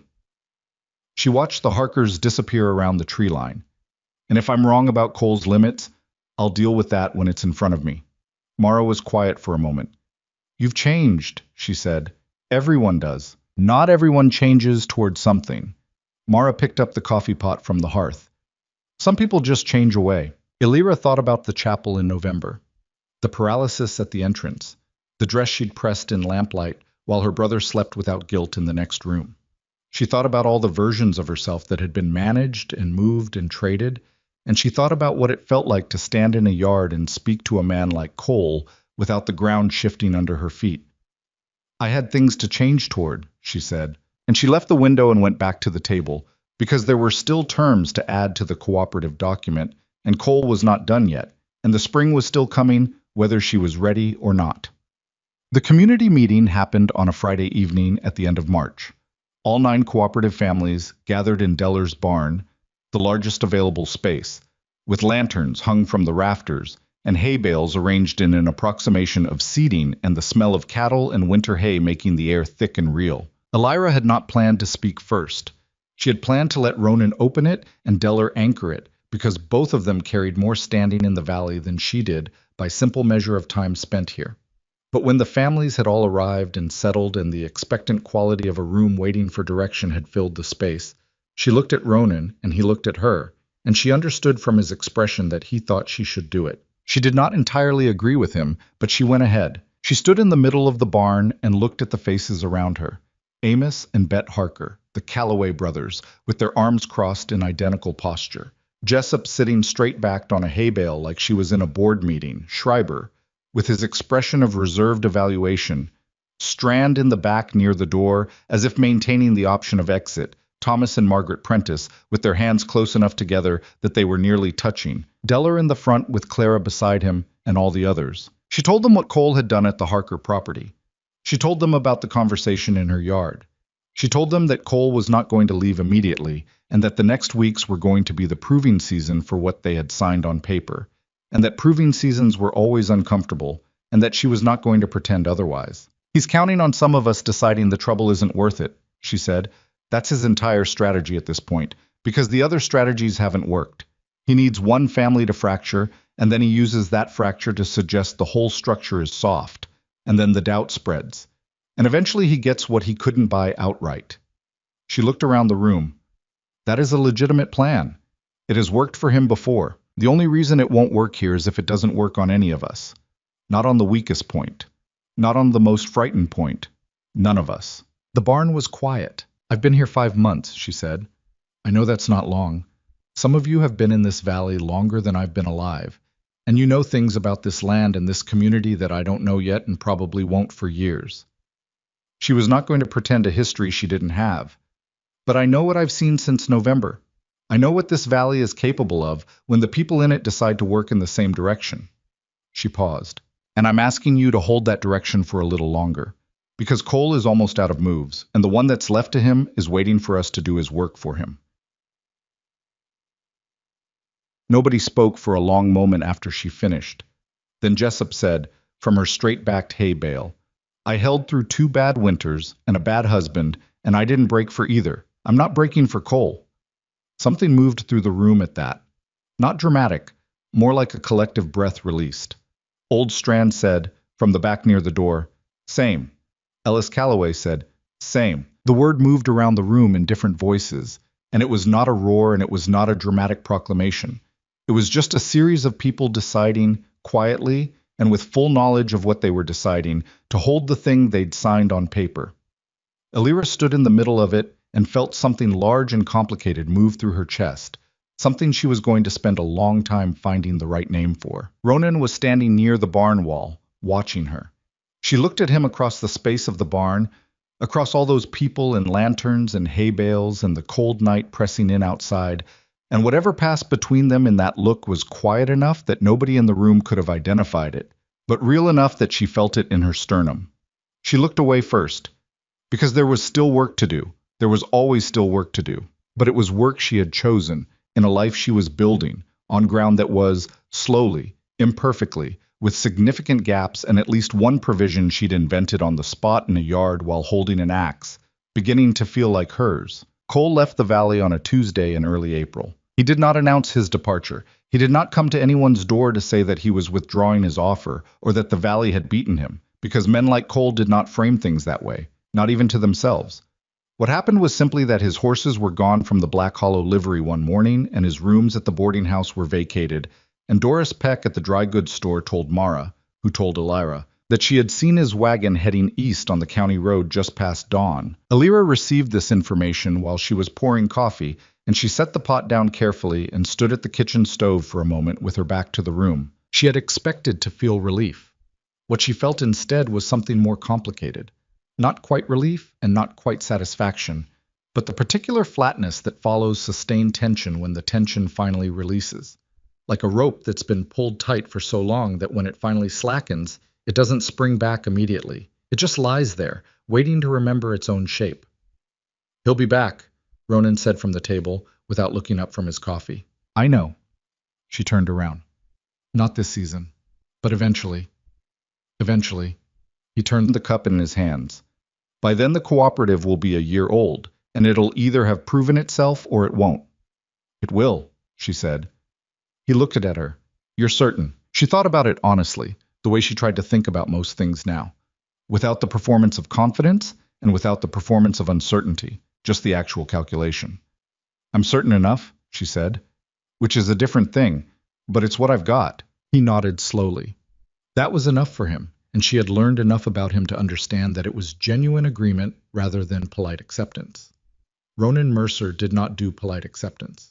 When he disagreed with something, he said so, plainly, in the direct way of a man who had decided long ago that the social friction of honesty was cheaper than the accumulated cost of pretending. It was one of the things she had come to depend on, that directness. It had taken her a while to trust it. She had spent too many years around people whose plainness was a performance and whose honesty was selective. But she trusted it now. She trusted it the way she trusted the fence lines and the stored provisions and the cooperative document with its 9 signatures, as a thing that would be where she put it when she went back to look. Outside, the April morning was doing something that was almost, tentatively, generously, the beginning of spring. The snow in the yard had retreated to shadows and north-facing corners.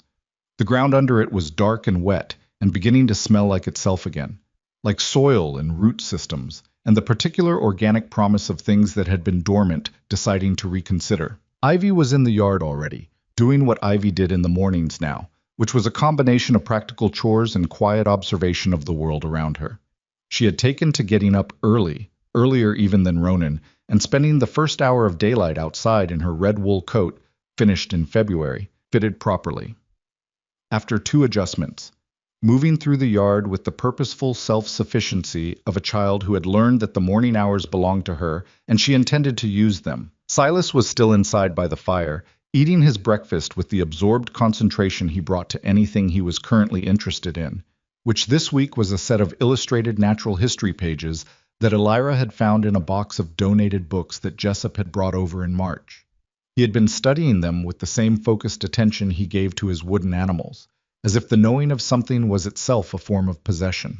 Elira watched both of them from the kitchen window and felt the complicated thing again, different this time, warmer. Whatever she had built here, whatever this household had become across these 5 months of cold and difficulty and accumulated small decisions, it was real in the way that the land outside was real. Not clean, not perfect, full of things that still needed tending, but real, present, hers. She went outside to find Ivy. The girl was crouched at the edge of the yard where the snow had pulled back, examining something in the exposed ground with the focused interest she brought to most things. She looked up when Elira approached, and the look on her face was the one Elira had come to recognize as Ivy's version of pleased. Not a big expression, but present, a slight opening around the eyes. "There are crocuses," Ivy said. Elira crouched beside her, 3 small purple heads pushing through the dark soil at the base of the fence post, improbably delicate against the hard ground around them. "Mara planted bulbs there years ago," Elira said. "She mentioned it once, said she'd forgotten they were there until they came back one spring and surprised her." Ivy looked at the flowers for another moment. "Things come back," she said. Not philosophically, just as an observation, the way she catalogued facts. "Some things," Elira said, "the ones with deep enough roots." Ivy considered this. She had a way of sitting with statements before responding, turning them over to see all their sides, that Elira had come to appreciate. "Are we staying?" she asked. The question was direct, unadorned, carrying the weight of everything it actually meant. "Me and Silas. Are we staying here?" As a real thing. Not just until. Elira had been waiting for this question.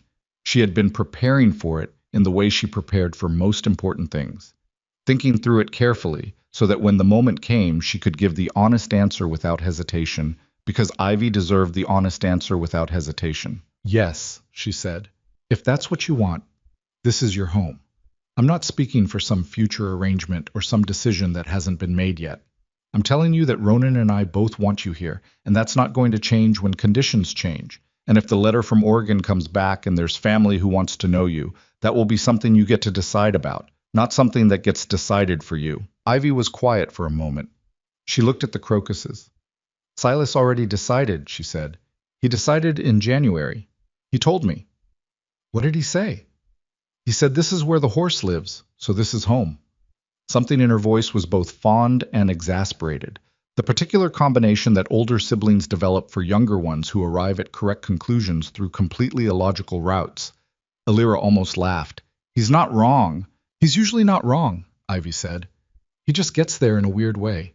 She stood up, brushing the mud from her knees with the practicality she brought to most physical things. "I decided in February, when you sat with me about the sewing." She paused. "I didn't say it then. I wasn't ready to say it." "That's all right.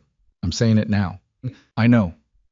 Elira stood beside her and looked at the 3 small crocuses at the base of the fence post, and thought about the particular nature of things that survive winter by going deep and waiting, and thought that there was something worth understanding in that which she didn't have the exact words for yet. "Come in when you're ready. Mara's making something she's been claiming is going to be better than anything she's made all winter, and I'm choosing to believe her." Ivy's mouth shifted toward something that was, on Ivy, a smile. "She says that every time." "She does." Elira turned back toward the cabin. "But she's also right every time, so—" She heard Ivy's boots on the ground behind her, following. The spring work hit like a wall, which was expected but still formidable when it arrived.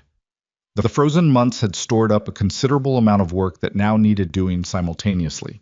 Fencing that had been damaged by the weight of snow and ice, cattle that needed moving to new pasture as the highland grasses began their slow return, planting schedules that had hard deadlines attached to them, and the first joint operations of the cooperative that were no longer theoretical but actual, requiring the 9 families to function as a coordinated unit for the first time under real conditions. It did not go smoothly. Nothing that involves 9 different families and decades of individual habit ever goes smoothly in its first real season of operation. There were disagreements about scheduling and about the valuation of different kinds of labor and about who had done more than their share in March and who owed what to the common account. There was a 3-day argument between the Calloway brothers and Amos Harker about a shared fence section on the eastern approach that had both historical context Elira didn't fully understand and fresh grievances about who had repaired what. There was a moment in the second week of April when she sat at the kitchen table at midnight with the cooperative's accounts spread out in front of her and genuinely could not see how the numbers were going to work before the summer revenue came in. She sat with that for a while. The lamp was low and the cabin was quiet. Ronan asleep, the children asleep, Mara asleep in her lean-to. And the numbers on the table were what they were, which was tighter than she had planned for. Then she recalculated, moved some things around, found a margin she had been accounting for conservatively that could be stretched if the timber operation started 2 weeks earlier than the schedule called for. The schedule would need to flex. Flexing the schedule meant a conversation with Schreiber, who ran the timber work, who did not like flexing schedules. She made a note and went to bed. The conversation with Schreiber was uncomfortable. He did not like flexing the schedule. He said so, plainly, and made several points about why the original timeline was the correct one, and deviating from it would create downstream problems. Some of his points were valid. She conceded the ones that were valid and held the ones that weren't, and they reached an adjusted schedule that neither of them was entirely satisfied with, which Ronan told her later was a sign that it was probably about right. "You're handling Schreiber," Ronan said one evening, in a tone that suggested he found this notable. "I'm negotiating with him," she said. "It's different. He agreed to the schedule adjustment, with conditions. He conditions everything. That he agreed at all." Ronan shook his head slightly. "He told my father to go to hell once. In 1871. My father was a reasonable man." "Schreiber isn't unreasonable," Elira said. "He's just precise. If you match his precision, he responds to it." Ronan looked at her with the expression she had come to privately identify as the one he made when she said something that rearranged his understanding of a situation he had thought he understood. It was a good expression. She had come to enjoy it, which she kept to herself. "When did you figure that out?" he said. "January," she said, "when he agreed to put his name on the cooperative." She picked up the accounts she'd been reviewing. He said, "Tell me what you need." That's a precise man asking for a precise answer, so I gave him one. Ronan considered this.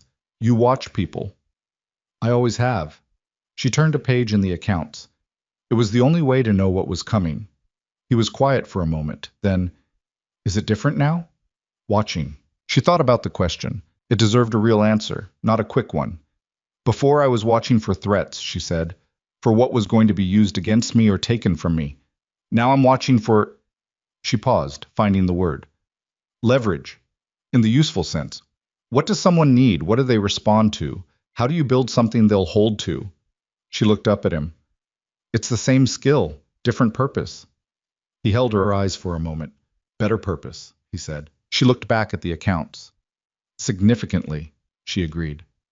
The argument with Ronan happened in the 3rd week of April, and it was the first real one, not the careful formal negotiations of their early months, not the surface friction of adjusting to each other's habits, but an actual argument with raised voices and things said that were not entirely fair, and a door that was not quite slammed but was closed with a firmness that communicated the same thing.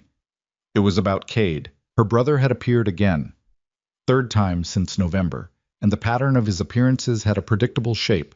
He came when he needed something, or when his conscience accumulated enough weight that he needed to discharge some of it, and it was not always easy to tell which of those it was. This time he had come ostensibly to see how Elira was getting on, and in the course of that visit he had made a request that he presented as minor, a loan, he called it, from the cooperative's shared fund to cover a debt he'd run up in Black Hollow over the winter. Ronan had declined, flatly and without negotiation. Cade had left, and then Elira and Ronan had discussed it, and the discussion had not stayed level. "It's not your decision alone," she said. He's my brother. The cooperative fund is something I helped build. I should have been part of that conversation." The conversation lasted approximately 40 seconds and consisted of me saying no, Ronan said. His voice had the particular edge it got when he was holding patience against the pull of genuine frustration. There wasn't time to, "You didn't try to make time." She was standing by the window, and he was near the table, and the space between them felt wider than its actual distance. "You decided, and then you told me. That's the same thing that was done to me when I married you, and I need you to understand that." That landed. She watched it land.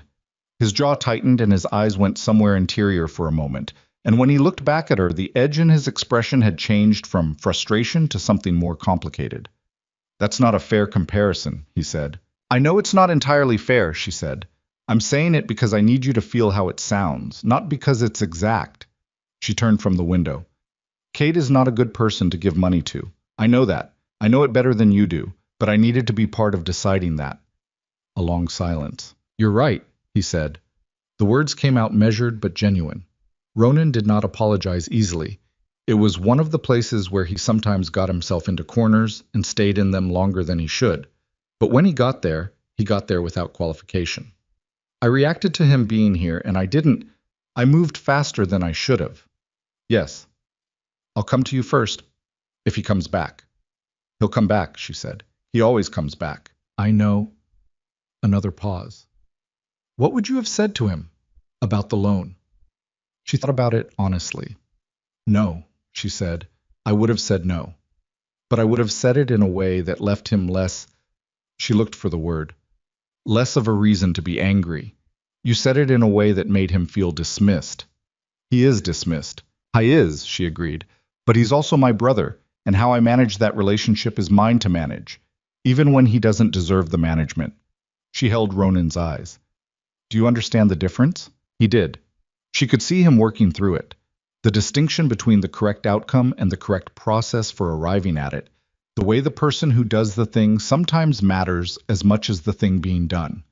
It was not a natural way for him to think. He was a man who moved towards solutions, and the politics of how you got to a solution were sometimes not the thing he kept in frame. "Yes," he said finally. "I understand it." "Good." She picked up her coat from the hook. "I'm going to check on the seedlings in the side garden. Mara thinks we started them too early, and I want to see if she's right." "Is she?" "Probably."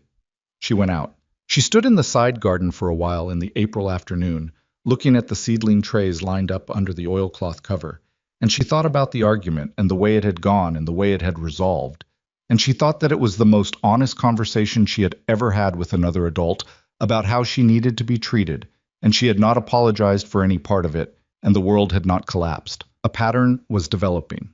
Every time she said the true thing and held it, the world failed to collapse. She was beginning to build a working theory from this data. Mara appeared at her elbow approximately 3 minutes later with the cup of coffee that was Mara's default response to most situations requiring acknowledgement. She did not say anything about what had clearly been audible from inside the cabin. She just handed Elira the cup and looked at the seedling trays. "Too early," Mara said. "I know," Elira said. "I'm looking anyway." Mara stood with her arms crossed. "He'll be better for that conversation." "I know that too. He's not good at being wrong." A pause. "He's good at acknowledging it, which is rarer, but the getting there is uncomfortable for him." "I noticed," Elira said. "His mother was the same way." Mara said it without editorializing, just information, the way she offered most things about Ronan's history. She'd dig herself into something and stay there past the point of reason. The difference was she didn't always come out. Elira thought about that. "He comes out." "He does." Mara took back the cup, drained the last of it herself. "That matters more than people think it does." They stood in the side garden in the mild April afternoon, the mountains showing the first patches of something that might eventually be green, and Elira thought that Mara was right, and that she had spent enough of her life around people who did not come out of the places they dug themselves into, and she understood very clearly now what the difference cost. April became May, and May was a different world. The highland in spring was the thing Ronan had tried to describe in January by firelight, and she understood now why the words had been insufficient, because the actual thing had a quality that language approached but didn't quite reach. The grasses came back in a particular shade of green that had the intensity of something that had been waiting a long time, and the timber on the upper ridge shifted from the severe gray-black of winter to something layered and alive. And the light in the afternoons had a warmth that felt almost personal, like something directed at you specifically. The cattle filled out. The seedlings, too early, as Mara had predicted, but salvageable, were replanted and began their proper growth. The first joint timber operation ran for 3 weeks on the upper ridge with crews from 4 different cooperative families. And it ran imperfectly, with the disagreements and inefficiencies of a new system, but it ran, and the volume they extracted together was more than any of them could have managed alone, and the revenue split reached everyone in the cooperative before the end of May. When the Harkers received their first cooperative payment, Betty Harker cried. She told Elira this matter-of-factly when she came to return a borrowed implement, said it without embarrassment or apology, just as information. "I cried," she said. "I didn't expect to. I knew the number, I knew it was coming, but when Amos put it on the table, I just—" She stopped, pressed her lips together briefly. "It meant we were going to be all right. Not rich, not fixed, but all right. I didn't know how much I needed to know that until I knew it." Elira understood this in a way she didn't try to express. "How is Amos?" she said instead. "Sleeping better," Bet said, which was everything. The Prentice family's garden came up strong, the seed quality they'd sourced through the cooperative making a visible difference in the early growth. And Margaret Prentice sent a note with Thomas when he came for the late May work session that said simply, "Thank you for the specifics." Elira kept the note in the cooperative's records because she thought it was the right kind of record to keep, the small human evidence that the structure was doing what they'd built it to do. Cole did not reappear.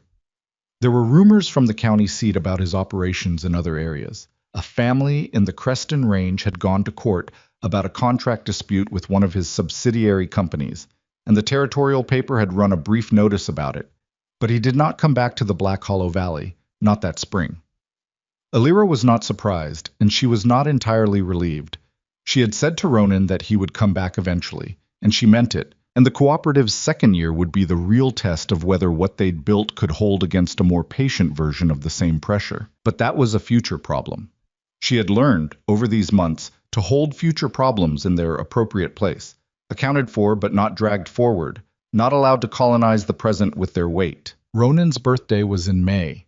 She found this out from Mara, who mentioned it with the studied casualness of a woman who had decided that someone ought to do something about it and had decided it was not going to be her. Elira made a point of noting the date, and on the morning of it she produced a cake from the oven. Not a perfect cake. The top had a lean to it from an uneven heat distribution in the stove she hadn't fully compensated for, and set it on the table before he came in for breakfast. He stood in the doorway and looked at it. "Mara told me," Elira said. "Mara keeps her own counsel," he said. "Mara has opinions about what's appropriate." He came to the table and sat down, looked at the cake for a moment. The lean to it was significant enough that Silas had already noticed and was watching it with the expression of a person waiting to see if it would commit to a direction. "How old are you?" Ivy said, appearing from the far side of the cabin with her direct practicality. 36, Ronan said. Ivy considered this the way she considered most numerical information, evaluating its significance. "That's not very old," she concluded. "Thank you," he said, completely serious. Elira cut the cake and served it, lean side compensated for by cutting the pieces at an angle, and they ate it at the breakfast table in the May morning, with the door open to the warm air, and the sound of the cattle on the slope, and the particular quality of light that this valley produced in spring, which she understood now as Ronan had understood it, from the inside. "It's good," Ronan said about the cake. "The top is wrong," she said. "The inside isn't." He finished his piece. "The inside is what matters." She looked at him across the table, across the children and the breakfast things, and the ordinary accumulated detail of the household they had built, across a winter that had required everything from both of them. He was looking back at her with that expression she'd stopped trying to catalog and had started simply recognizing as his, direct and unperformed, and carrying something it didn't dress up in easier language. She thought about the word she had been holding since January, the one that needed evidence before she'd spend it. She had been gathering evidence all winter. She had enough now. She had had enough for a while, if she was being honest with herself, which she was trying to be. She was not going to say it at the breakfast table with cake on the plates, and Silas examining the structural integrity of the remaining portion with a carved horse and ivy already moving on to the morning's practical concerns. But she was going to say it, not today, soon, when the time was the kind of quiet that deserved it. The first summer night warm enough to sit outside happened in late May, and they sat outside, just the two of them, the children long asleep, and Mara in her lean-to, and the valley spread out below the homestead in the blue dark, the mountains against the sky, and the first real warmth of the year on the air. They didn't talk much. They had gotten comfortable with silence in the way that people get comfortable with silence only when the silence itself has become a form of communication.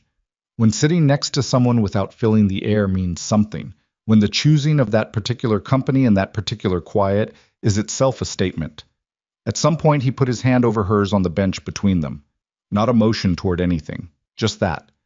His hand, covering hers, staying there. She turned her palm up and let her fingers close around his. They sat like that for a long time in the warm dark, and the valley was quiet beneath them, and the mountains held their shapes against the sky, the way they always had and always would, and Elira Vane, Elira Mercer, and she was beginning to make the name her own, sat on the porch of a home she had fought for, and thought about January and February, and the long cold and all the small choices that had accumulated into this, into right now, into a hand she was choosing to hold. She did not say the word yet, but she was holding it the way she held the cooperative document, the way she held Ivy's question answered, and Silas's carved horse, and the crocuses at the base of the fence post, and the look on Ronan's face when she said something that rearranged his understanding.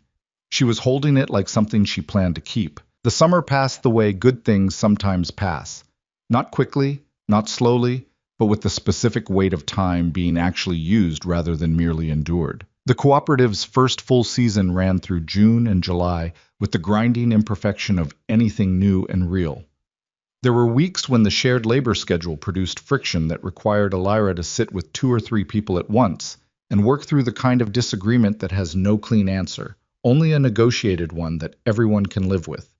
There were weeks when the timber operation ran behind because of weather, and behind schedule meant behind on the revenue projections, and behind on revenue meant the cooperative's common account went thinner than comfortable, and thin accounts made people anxious. And anxious people said things at the fence line that required careful management before they became the kind of thing that stuck. She managed it. Not effortlessly. There was nothing effortless about any of it, and she had stopped expecting effortlessness as a standard sometime around February. When she'd understood that effortlessness was a story, people told to make the hard work of others look natural. She managed it with the tools she had. Attention, honesty, the ability to sit in a room with someone who was angry or frightened and stay steady until the temperature came down enough to think. Ronan handled the physical operations, the cattle movements, the timber crews, the fence work, the 100 practical decisions that a Highland ranch required every week, with the same methodical competence he'd always had, and he was better now at telling her when something affected the cooperative's shared interests before he acted on it rather than after. Not always. He still moved faster than he should have sometimes, still got himself into corners on things, and had to work his way back out, still had the particular stubbornness of a man who had spent most of his adult life making decisions alone and found the habit difficult to revise. But the revision was happening, slowly, imperfectly, with occasional backtracking, the way most real change happens. They argued 4 more times that summer. Real arguments, not the surface friction of early winter. Each one was about something specific, and each one resolved into something more honest than where they'd started. And Elira came to understand that the arguing was not a sign of the thing breaking, but a sign of the thing being alive. That people who never fought were people who were managing each other, not knowing each other, and she had been managed enough for one lifetime. What she had not expected was how much she would come to value the ordinary days. The days that had no crisis in them, no coal on the road, and no accounts to reconcile at midnight, and no family dispute requiring diplomacy. The days that were just the homestead, and the work, and the children, and Mara's running commentary on everything, and Ronan at the table in the evenings, and the mountains holding their shapes outside the window. She had spent so much of her life surviving the exceptional that she'd never had enough of the ordinary to know what it was worth. It was worth everything. It turned out to be worth everything. Well, the letter from Oregon arrived in August. It was addressed to Ivy and Silas Merrick.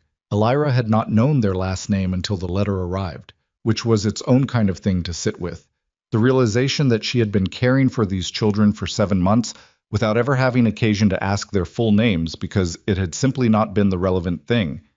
And it was from the father's brother, a man named Gerald Merrick, who ran a farming operation outside Portland. Elira put it on the table and looked at it for a long time before she called Ivy.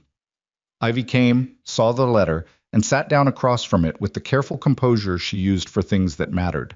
She looked at the envelope. She looked at Elira. "You haven't opened it." "It's yours to open," Elira said. Ivy picked it up. She turned it over once, the way Silas turned his carved horse over when he was thinking, and Elira understood suddenly where the boy had learned that particular gesture. Then she opened it and read it, and her face during the reading was the controlled face she used when she was working very hard not to let the outside see the inside. She set the letter down. "He wants us to come," she said. "He says we're family and he has room and it would be right." Elira waited. "He doesn't ask what we want," Ivy said. "He says what would be right. Those are different things." She looked at the letter again. "He sounds like a decent person. I think he probably is. I think he genuinely believes taking us in would be the correct thing to do." She paused. "I don't want to go to Portland." "Then you don't go to Portland," Elira said. "It's not that simple." "Tell me why." Ivy pressed the letter flat on the table with her palm. "Because if he's a good person doing what he thinks is right, saying no feels like we're rejecting something offered honestly." Her brow creased slightly. "I don't want to be ungrateful for a real offer." Elira thought about how to say the next thing. "Gratitude for an offer and acceptance of an offer are not the same obligation," she said. "A good person making a genuine offer deserves a genuine response. The genuine response is that you have a home here and you want to stay in it, and you are grateful for his reaching out." She held Ivy's eyes. "That's not rejection. That's honesty. Which is what he gave you, and what you can give back." Ivy sat with that.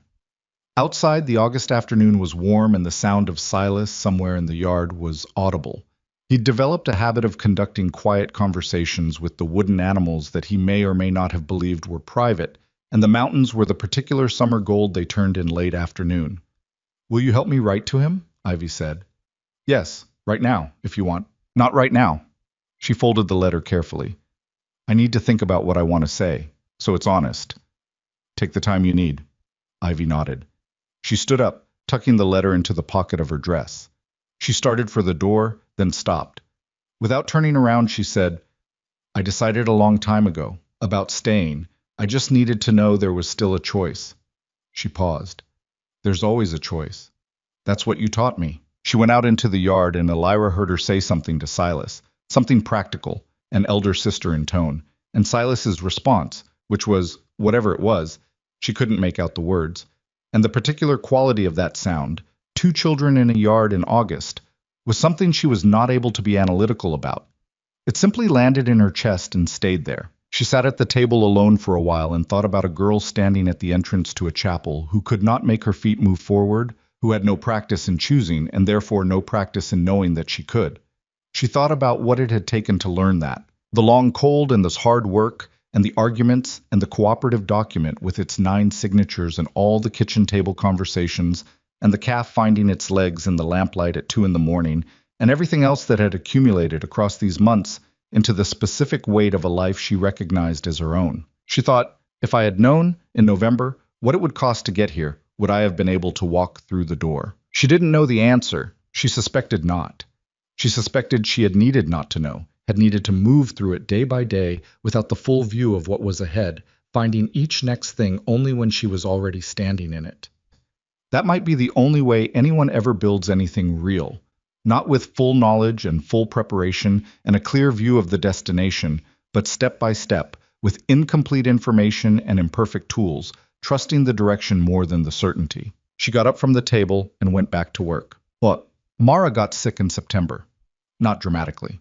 Mara did nothing dramatically. She developed a cough at the beginning of the month that she dismissed with the authority she brought to most things she wanted to dismiss. And she continued her routines with the same methodical attention she always gave them, and it was only in the second week, when Elira noticed that Mara was sitting down between tasks in a way she never had before, that the conversation happened. "How long?" Elira said. She didn't dress it up. Mara didn't respond well to things dressed up. "Long enough that I know what it is." Mara was sitting at the table with her hands around a cup of tea she'd stopped pretending was just for warmth. It's the lung. I've had it 2 years. 2 years, Elira said. I'm not interested in your reaction to that. I know you're not. Elira sat across from her. What do you need? I need you to stop looking at me like that. A pause. And I need you to know that the household runs without me, that you know where everything is and how everything works, and you don't need me to hold it together. She said this last part with a specific directness that was about more than practicality. That's what I need, to know it runs. It runs, Elira said. It runs because you built it. Everything I know about this place I learned from watching you. Mara made the sound that was her version of being moved without being willing to admit to it. I taught you what I knew. You did the rest yourself. Mara, I'm not dying this week, the old woman said, with the bluntness of someone who had decided that precision was more respectful than softness. I have time yet, but I wanted you to know, so you weren't surprised later. They sat with that for a moment, the two of them, in the kitchen that Mara had run for 15 years, and that was now as much Elira's as anyone's. Do you want Ronan to know? Elira asked. He already knows. Mara drank her tea. He's known for a year. He didn't tell you because I asked him not to until I was ready. She looked at Elira steadily. He keeps his word. I know he does, Elira said. After that, things didn't change dramatically. Mara continued her routines, adjusted for what her body would allow, and not one adjustment beyond that. Elira picked up the things that needed picking up without making a performance of it, and the household absorbed the shift the way a household does when the people in it are paying attention to each other rather than to the appearance of things. Ronan did not talk about it directly, because he was a man who processed things internally and whose grief tended to come out sideways, in extra hours at the work, in the particular careful way he spoke to Mara in passing, in the harness piece he repaired 3 times in 1 week, when it only needed repairing once. Elira let him process it the way he needed to. She understood now that loving someone included understanding the shape of their grief, and not trying to reshape it into something more convenient. That was something she had learned here. Not from a book, and not from being told. From paying attention. Cole came back in October. He came quietly, which was different from before, and that difference was information. He did not arrive in town with associates and horses stabled publicly and room taken at the boarding house. He came alone, made one visit to Deller, and Deller sent a rider to the homestead the same afternoon. Elira and Ronan went to Deller's together. Clara met them at the door and had coffee on the table before they were seated, which Clara always did, and which Elira had come to appreciate as its own form of alliance. He's changed his offer, Deller said, without preamble. He had a letter on the table that he pushed toward them. He's not trying to buy the valley anymore. He wants a partnership in the timber operation. Minority stake. He provides capital investment for equipment. The cooperative maintains operational control. Elira read the letter. She read it twice. It's a real offer, she said when she finished. It is, Deller agreed. His expression was the careful one he used when he had already been thinking about something for several hours and had not arrived at a conclusion he was comfortable with. Different from before. The terms are... He paused. They're not bad terms on paper. On paper, Ronan said. On paper, Deller repeated. The question is what's underneath them. Elira set the letter down. She thought about Garrett Cole, about the man who had come to her yard in March, and assessed her with the recording attention of someone cataloging information for later use. She thought about what a minority stake in the cooperative's timber operation would actually provide him with, not control, not yet, but access. To the accounts, to the relationships, to the internal workings of something that was currently opaque to him. A minority stake was a foot in the door that could, with patience, become the whole door. No, she said. Both men looked at her. Not because the terms are bad, because the terms are deliberately good. She looked at Deller. He spent 6 months watching what we built and understanding what he did wrong the first time. He came in too aggressive, and it unified people against him. This time he's coming in as a partner. The capital investment is real, and the equipment would help the operation. She paused. And in 18 months, when he has a seat at the table and relationships with the families and a working understanding of the cooperative structure, he'll start finding the places where the terms give him leverage. Quietly. Without triggering the defense mechanism that stopped him the first time. A silence. You're saying he's smarter now, Deller said. I'm saying he learned. She held his eyes. Which means we need to have learned too. Deller looked at the letter. He looked at Clara briefly, the quick conjugal exchange of people who have been making decisions together long enough that a glance can contain a paragraph. Clara gave him nothing visible, which Elira suspected was its own kind of answer. We take it to the cooperative, Ronan said. Full meeting. Everyone sees the letter. Yes, Elira said. And they decide. All of them. Together. The meeting happened 2 days later in Deller's barn, which had become, unofficially, the cooperative's meeting space across these months. All 9 families. The letter was passed around and read by everyone who could read it, and summarized for those whose reading was limited.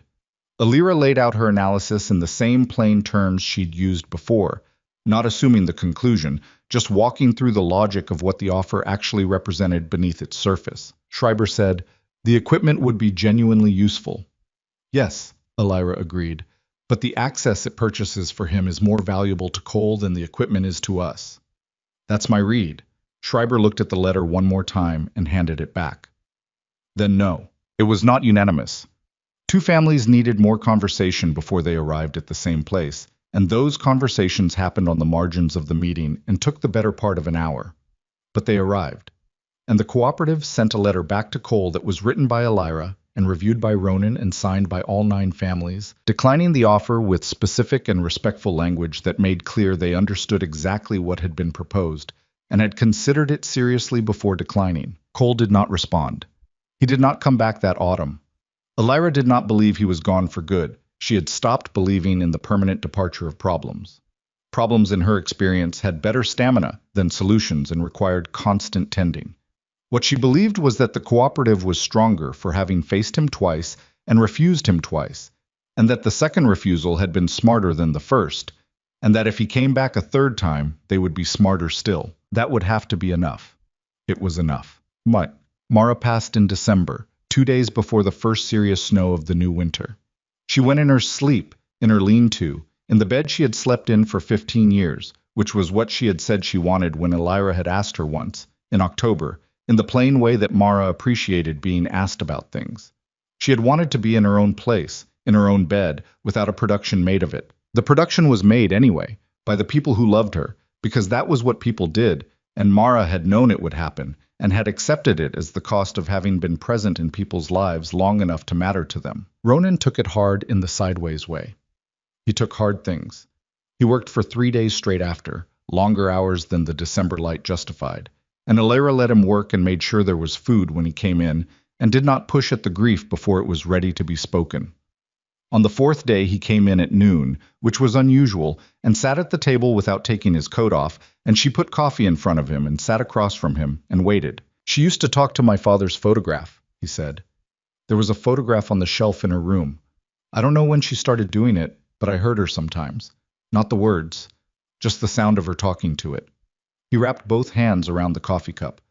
I thought about telling her once that I thought about saying something, but it seemed like it was hers. Something that was just hers. It was, Elira said. I miss her already. He said it plainly, without apology for the plainness of it. I know she was old and she was ready, and the winter's better than some other things she could have had. But I miss her. I know, Elira said. I do too. He looked up from his coffee. You didn't know her long. Long enough to know what I was learning from her. She held his eyes. Some people don't need a long time to show you what they're made of. I was quiet for a moment. Then he reached across the table and put his hand over hers, the same gesture from the May night on the porch, and she turned her palm up and held his hand, and they sat like that for a while in Mara's kitchen, in Mara's house, which was their house now, and would carry her in it for as long as the walls stood.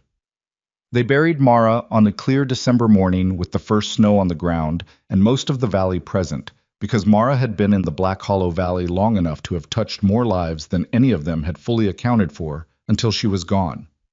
Deller came, Schreiber came, and stood at the back with his hat in his hands and his expression doing the work it always did, processing something deep without making it public. The Harkers, the Prentices, the Callaways, Jessup, Strand, all of them. Ivy stood beside Elira through the whole of it and did not cry, which was not because she didn't feel it, but because Ivy's grief had always been a private internal structure that she did not put on display.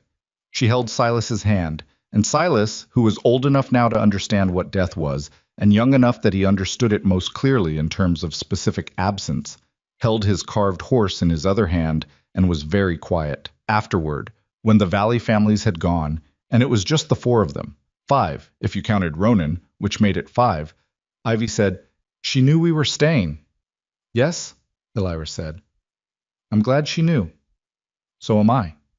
Silas looked at his carved horse. "She knew about the horse," he said. It was such a specific Silas statement, so particular, so focused on the concrete fact of the object, that it landed on all of them at once, the way something small and true sometimes does, arriving like a stone dropped in still water, the ripples moving out wider than the original thing. "She knew about the horse," Elira said. "She knew everything that mattered." The autumn that Elira had been in the valley a full year, she and Ronan sat on the porch on a clear October evening, and the valley spread out below them in the way it did at that hour, golden and enormous and full of its own complicated life. The cooperative was in its second year. The Prentice family had built a small addition to their cabin from the first-year timber revenue. Ivy had learned over the summer to help with the cooperative's accounts, sitting beside Elira at the table in the evenings with the same focused attention she brought to everything, asking questions that were precise and absorbing the answers whole. Silas had grown 3 inches and had developed an interest in the cattle that was evolving, slowly, from abstract appreciation into genuine practical knowledge, guided by Ronan with the patient wordlessness of a man teaching someone something he loved. The valley was not fixed. There were still families who struggled in ways the cooperative could only partially address, and there were still seasons that were harder than the ones before them, and there were still the distant possibilities of Cole and his kind, patient, and strategic in ways that required constant vigilance. The cooperative document had been updated 4 times in a year, each update a scar from a disagreement that had been worked through and resolved, and the document was better for its scars. None of it was finished. That was the thing about real things. They were never finished. They just continued, and you either continued with them or you didn't. She was continuing. On that October evening, Ronan reached into his coat pocket and produced something she didn't immediately recognize, a small, careful thing, and she looked at it in the fading light and understood that it was a ring, handcrafted, silver, not perfect, the workmanship of a man who knew his limits and had worked within them to produce something honest.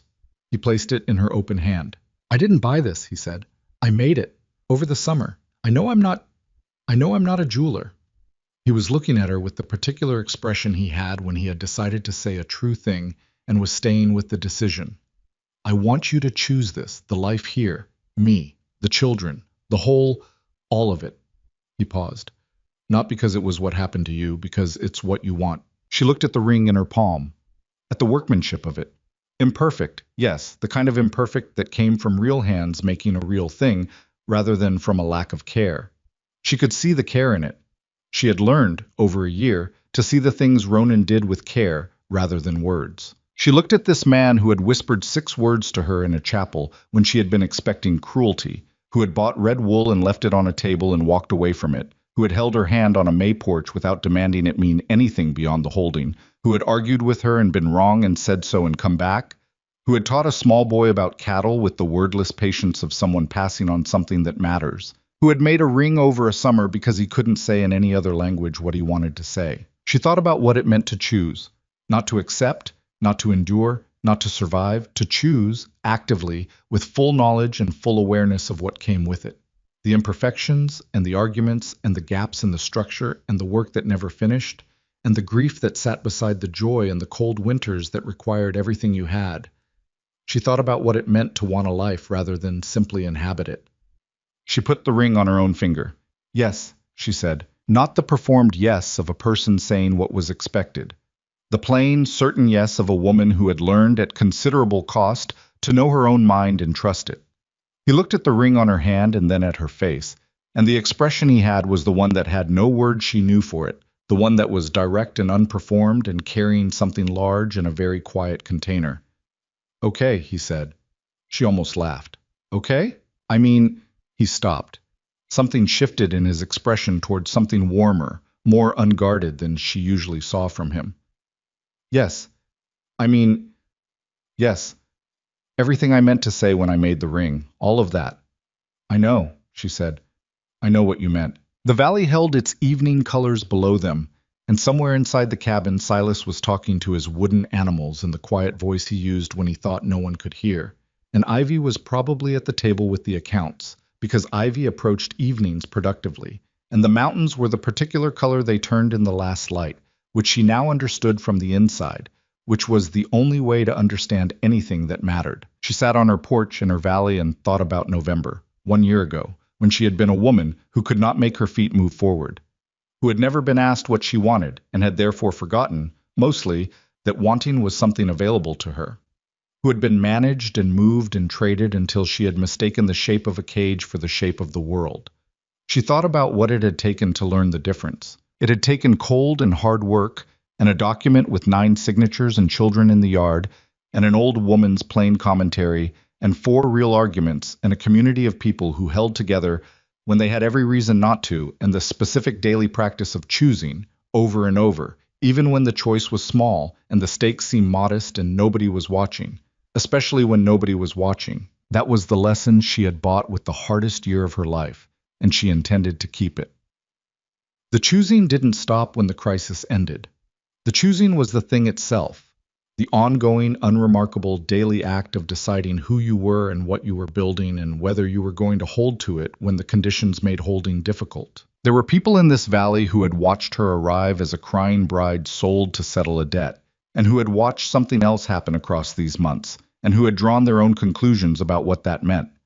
She was not interested in those conclusions. She was not interested in the story other people told about her. She was interested in the story she was telling herself, from the inside in real time, with all its gaps and wrong turns and moments where the numbers didn't add up, and the provisions ran short, and the man across the table got himself into a corner he had to work his way back out of, and the children needed things she didn't always know how to give, and the work went on regardless of whether she was ready for it.